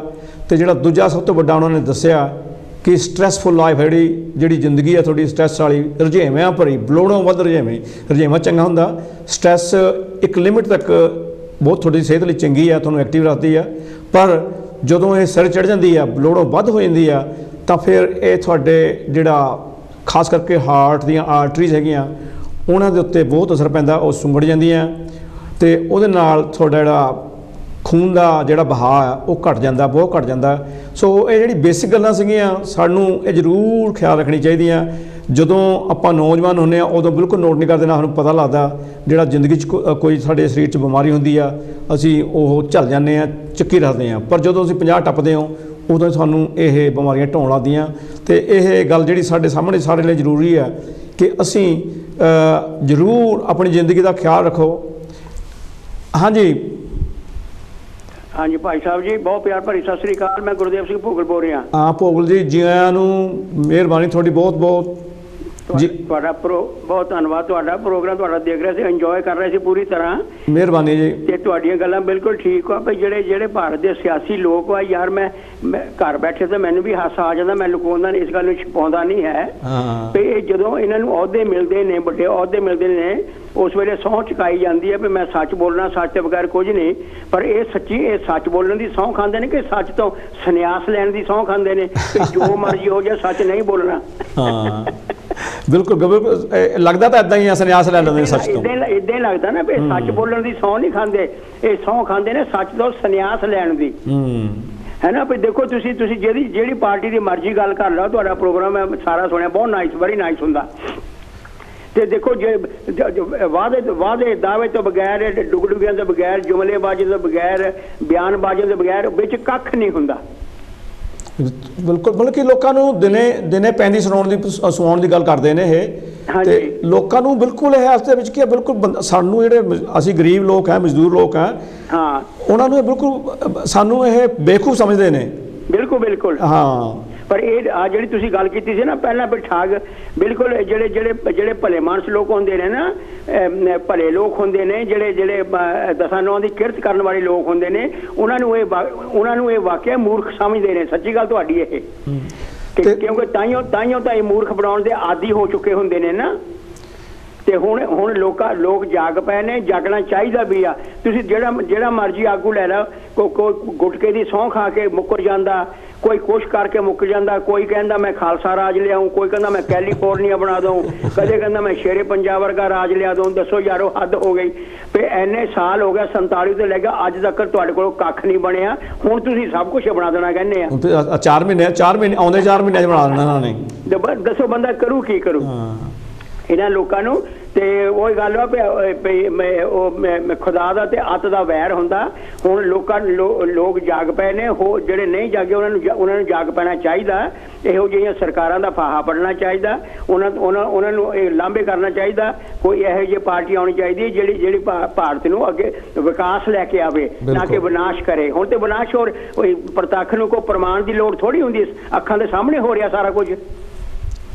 ਅਸਲ 'ਚ ਹਾਂਜੀ, ਇਹ ਜਿੱਥੇ ਨਾ ਭੋਗਲ ਸਾਹਿਬ, ਜਿੱਥੇ ਲੋਕ ਬੇਈਮਾਨ ਨੇ ਉੱਥੇ ਬੇਸ਼ਰਮੀ ਦੇ ਰੱਜ ਕੇ ਨੇ। ਦੇਖੋ ਤੁਸੀਂ ਕਿਸ ਤਰ੍ਹਾਂ ਅਕਾਲੀ ਦਲ ਵਾਲਿਆਂ ਨੇ, ਇਹਨਾਂ ਨੇ ਉਹਨਾਂ ਦੀ ਨੌਂ ਨੇ, ਉਹ ਕਿਸ ਤਰ੍ਹਾਂ ਉੱਥੋਂ ਮੰਤਰੀ ਪਣੇ ਤੋਂ ਅਸਤੀਫਾ ਦਿੱਤਾ, ਇੱਧਰ ਆ ਗਏ। ਇਹ ਭਾਈ ਸਾਹਿਬ ਕਹਿੰਦੇ ਸੀ ਅਸੀਂ ਕਿਸਾਨਾਂ ਦੇ ਬਿਲਕੁਲ ਨਾਲ ਆ।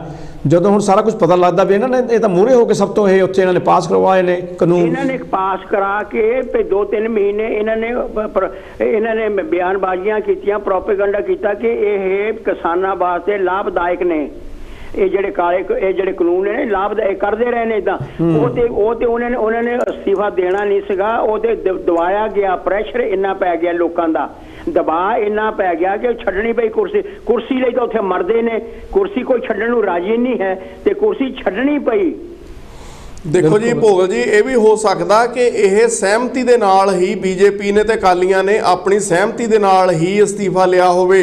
ਕੋਈ ਬੜੀ ਗੱਲ ਨਹੀਂ। ਹਾਂ, ਹੈਗੀ ਜਿਹੜੀ ਆ ਕਿ ਤਾਂ ਲੋਕਾਂ ਨੂੰ ਮੂਰਖ ਬਣਾਉਣ ਲਈ ਕਿ ਦੇਖੋ ਅਸੀਂ ਇਹਨਾਂ ਨਾਲੋਂ ਵੱਖ ਹੋ ਗਏ ਆ, ਅਸੀਂ ਇਹਨਾਂ ਨਾਲੋਂ ਟੁੱਟ ਗਏ ਆ, ਕਿਉਂਕਿ ਇਹਨਾਂ ਨੇ ਕਿਸਾਨਾਂ ਦੀ ਗੱਲ ਨਹੀਂ ਕੀਤੀ ਜਾਂ ਕਿਸਾਨਾਂ ਦੇ ਪੱਖ ਦੀ ਗੱਲ ਨਹੀਂ ਕੀਤੀ। ਸਿਆਸੀ ਲੋਕ ਕਰਦੇ ਨੇ ਨਾ, ਸਿਆਸੀ ਲੋਕ ਜਿਹੇ ਜਿਹੇ ਪਾਪੜ ਵੇਲਦੇ ਨੇ, ਜਿਹੇ ਜਿਹੇ ਚੰਦ ਚੜਾਉਂਦੇ ਨੇ, ਮੈਂ ਬਿਲਕੁਲ ਸਹਿਮਤ ਹਾਂ। ਉਹਨਾਂ ਤੇ ਕੋਈ ਭਰੋਸਾ ਨਹੀਂ ਕੋਈ ਕਰ ਸਕਦਾ।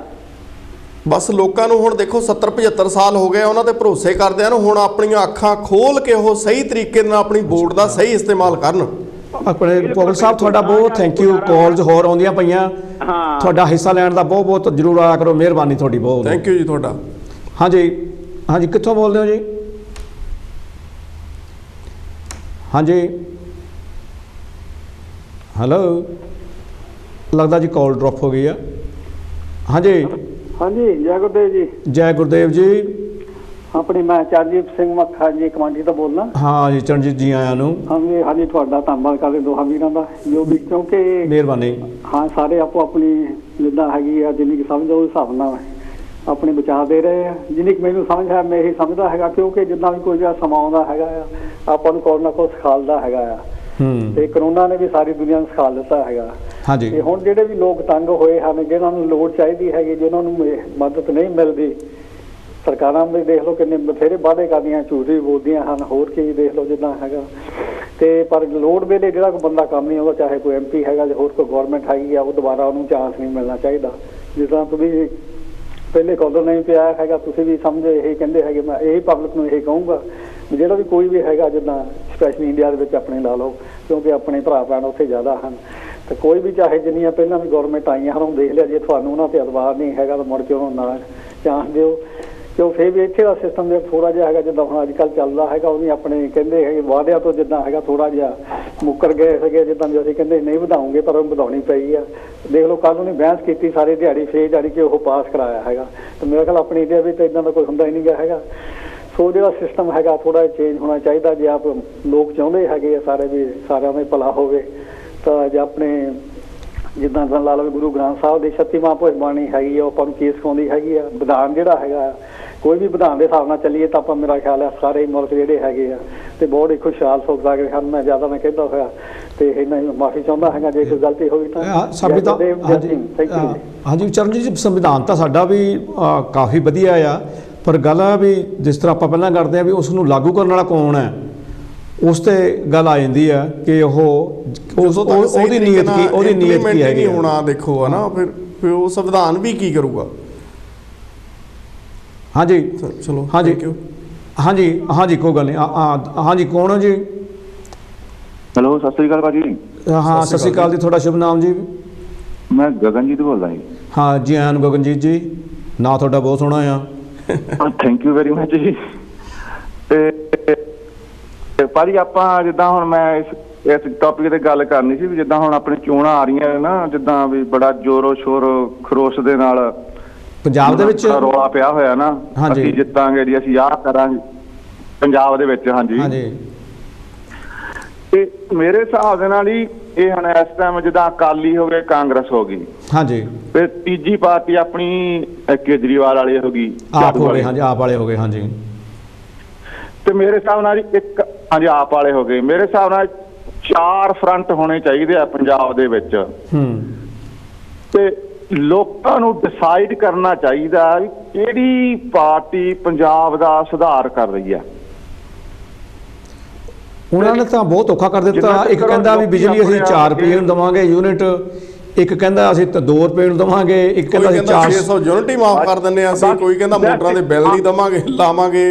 ਭਾਜੀ ਇਹ ਤੁਸੀਂ ਇਹ ਹੈਗਾ ਲਾਲਚ ਆ।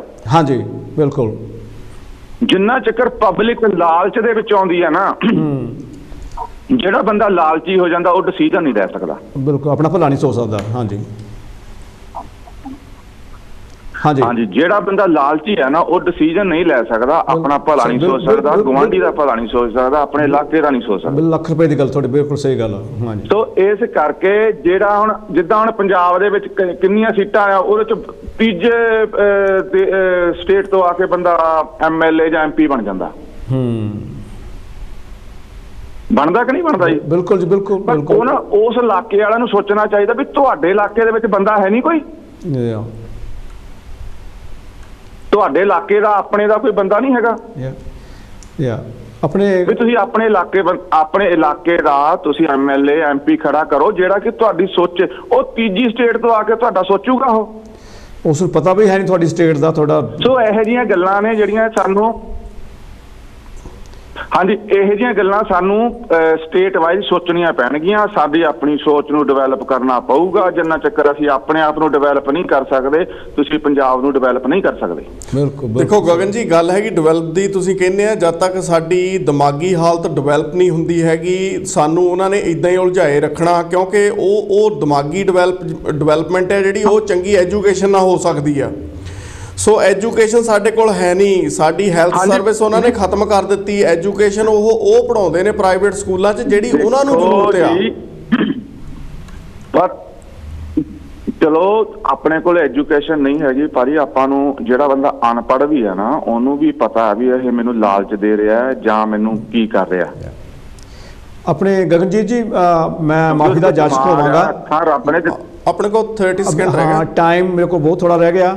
ਮੈਂ ਪ੍ਰੋਗਰਾਮ ਨੂੰ ਨਹੀਂ ਕੋਈ ਗੱਲ ਨਹੀਂ, ਡੋਂਟ ਵਰੀ। ਮੈਂ ਥੈਂਕ ਯੂ ਤੁਹਾਡਾ। ਤੁਸੀਂ ਹਿੱਸਾ ਲਿਆ ਕਰੋ, ਭਾਗ ਲਿਆ ਕਰੋ, ਆਇਆ ਕਰੋ, ਤਾਂ ਵਿਚਾਰ ਜ਼ਰੂਰ ਦਿਆ ਕਰੋ ਆਪਣੇ। ਹਾਂਜੀ ਤੁਹਾਡਾ ਗਗਨਜੀਤ ਬਹੁਤ ਬਹੁਤ ਮਿਹਰਬਾਨੀ। ਗੁਸਤਾਖੀ ਲਈ ਮਾਫ ਤੁਹਾਨੂੰ ਛੱਡਣਾ ਪਿਆ। ਦੋਸਤੋ ਮਸਲੇ ਤਾਂ ਸਾਡੇ ਕੋਲ ਹੋਰ ਵੀ ਬਹੁਤ ਸੀਗੇ। ਪਿਛਲੇ ਹਫਤੇ ਵੀ ਅਸੀਂ ਜਿਹੜੇ ਕੱਚੇ ਮੁਲਾਜ਼ਮ ਰੱਖੇ ਜਾਂਦੇ ਆ ਉਹਨਾਂ ਨੂੰ ਕੱਚੇ ਕਾਹਦੇ ਰੱਖਿਆ ਜਾਂਦਾ ਆ ਜਿੱਥੋਂ ਕੋਈ ਪੈਨਸ਼ਨਰ ਹਟ ਗਿਆ ਜਿਹੜੇ ਕੰਮ ਦੇ ਉੱਤੋਂ, ਜਿੱਥੇ ਆਫਿਸ ਦੇ ਵਿੱਚੋਂ ਜਿੱਥੋਂ ਵੀ ਕੋਈ ਹਟ ਗਿਆ ਮੁੜ ਕੇ ਉਸ ਜਗ੍ਹਾ 'ਤੇ ਬੰਦਾ ਕਿਉਂ ਨਹੀਂ ਰੱਖਿਆ ਜਾਂਦਾ। ਤੇ ਇਹ ਸਾਰਾ ਕੁਝ ਕੀ ਚੱਲਦਾ ਪਿਆ ਆਪਣੇ ਇੰਗਲੈਂਡ ਦੇ ਵਿੱਚ ਵੀ। ਅੱਜ ਸਾਡੇ ਜਿਹੜੇ ਮਜ਼ਦੂਰ ਵੀਰ ਇਹਨਾਂ ਨੂੰ 10 ਪਾਉਂਡ ਘੰਟੇ ਦੇ ਲੈਣ ਲਈ ਤਾਂ ਕਾਫੀ ਸਟਰਗਲ ਕਰਨੀ ਪੈ ਰਹੀ ਹੈ, ਲੜਾਈ ਕਰਨੀ ਪੈ ਰਹੀ ਹੈ। ਤੇ ਇਹ ਸਾਰਾ ਕੁਝ ਕੀ ਹੈਗਾ ਆ, ਇਹ ਅਸਲ ਦੇ ਵਿੱਚ ਕਿੱਥੋਂ ਆਰਡਰ ਆਉਂਦੇ ਨੇ, ਕਿਸ ਤਰ੍ਹਾਂ ਚਲਾਉਣਾ।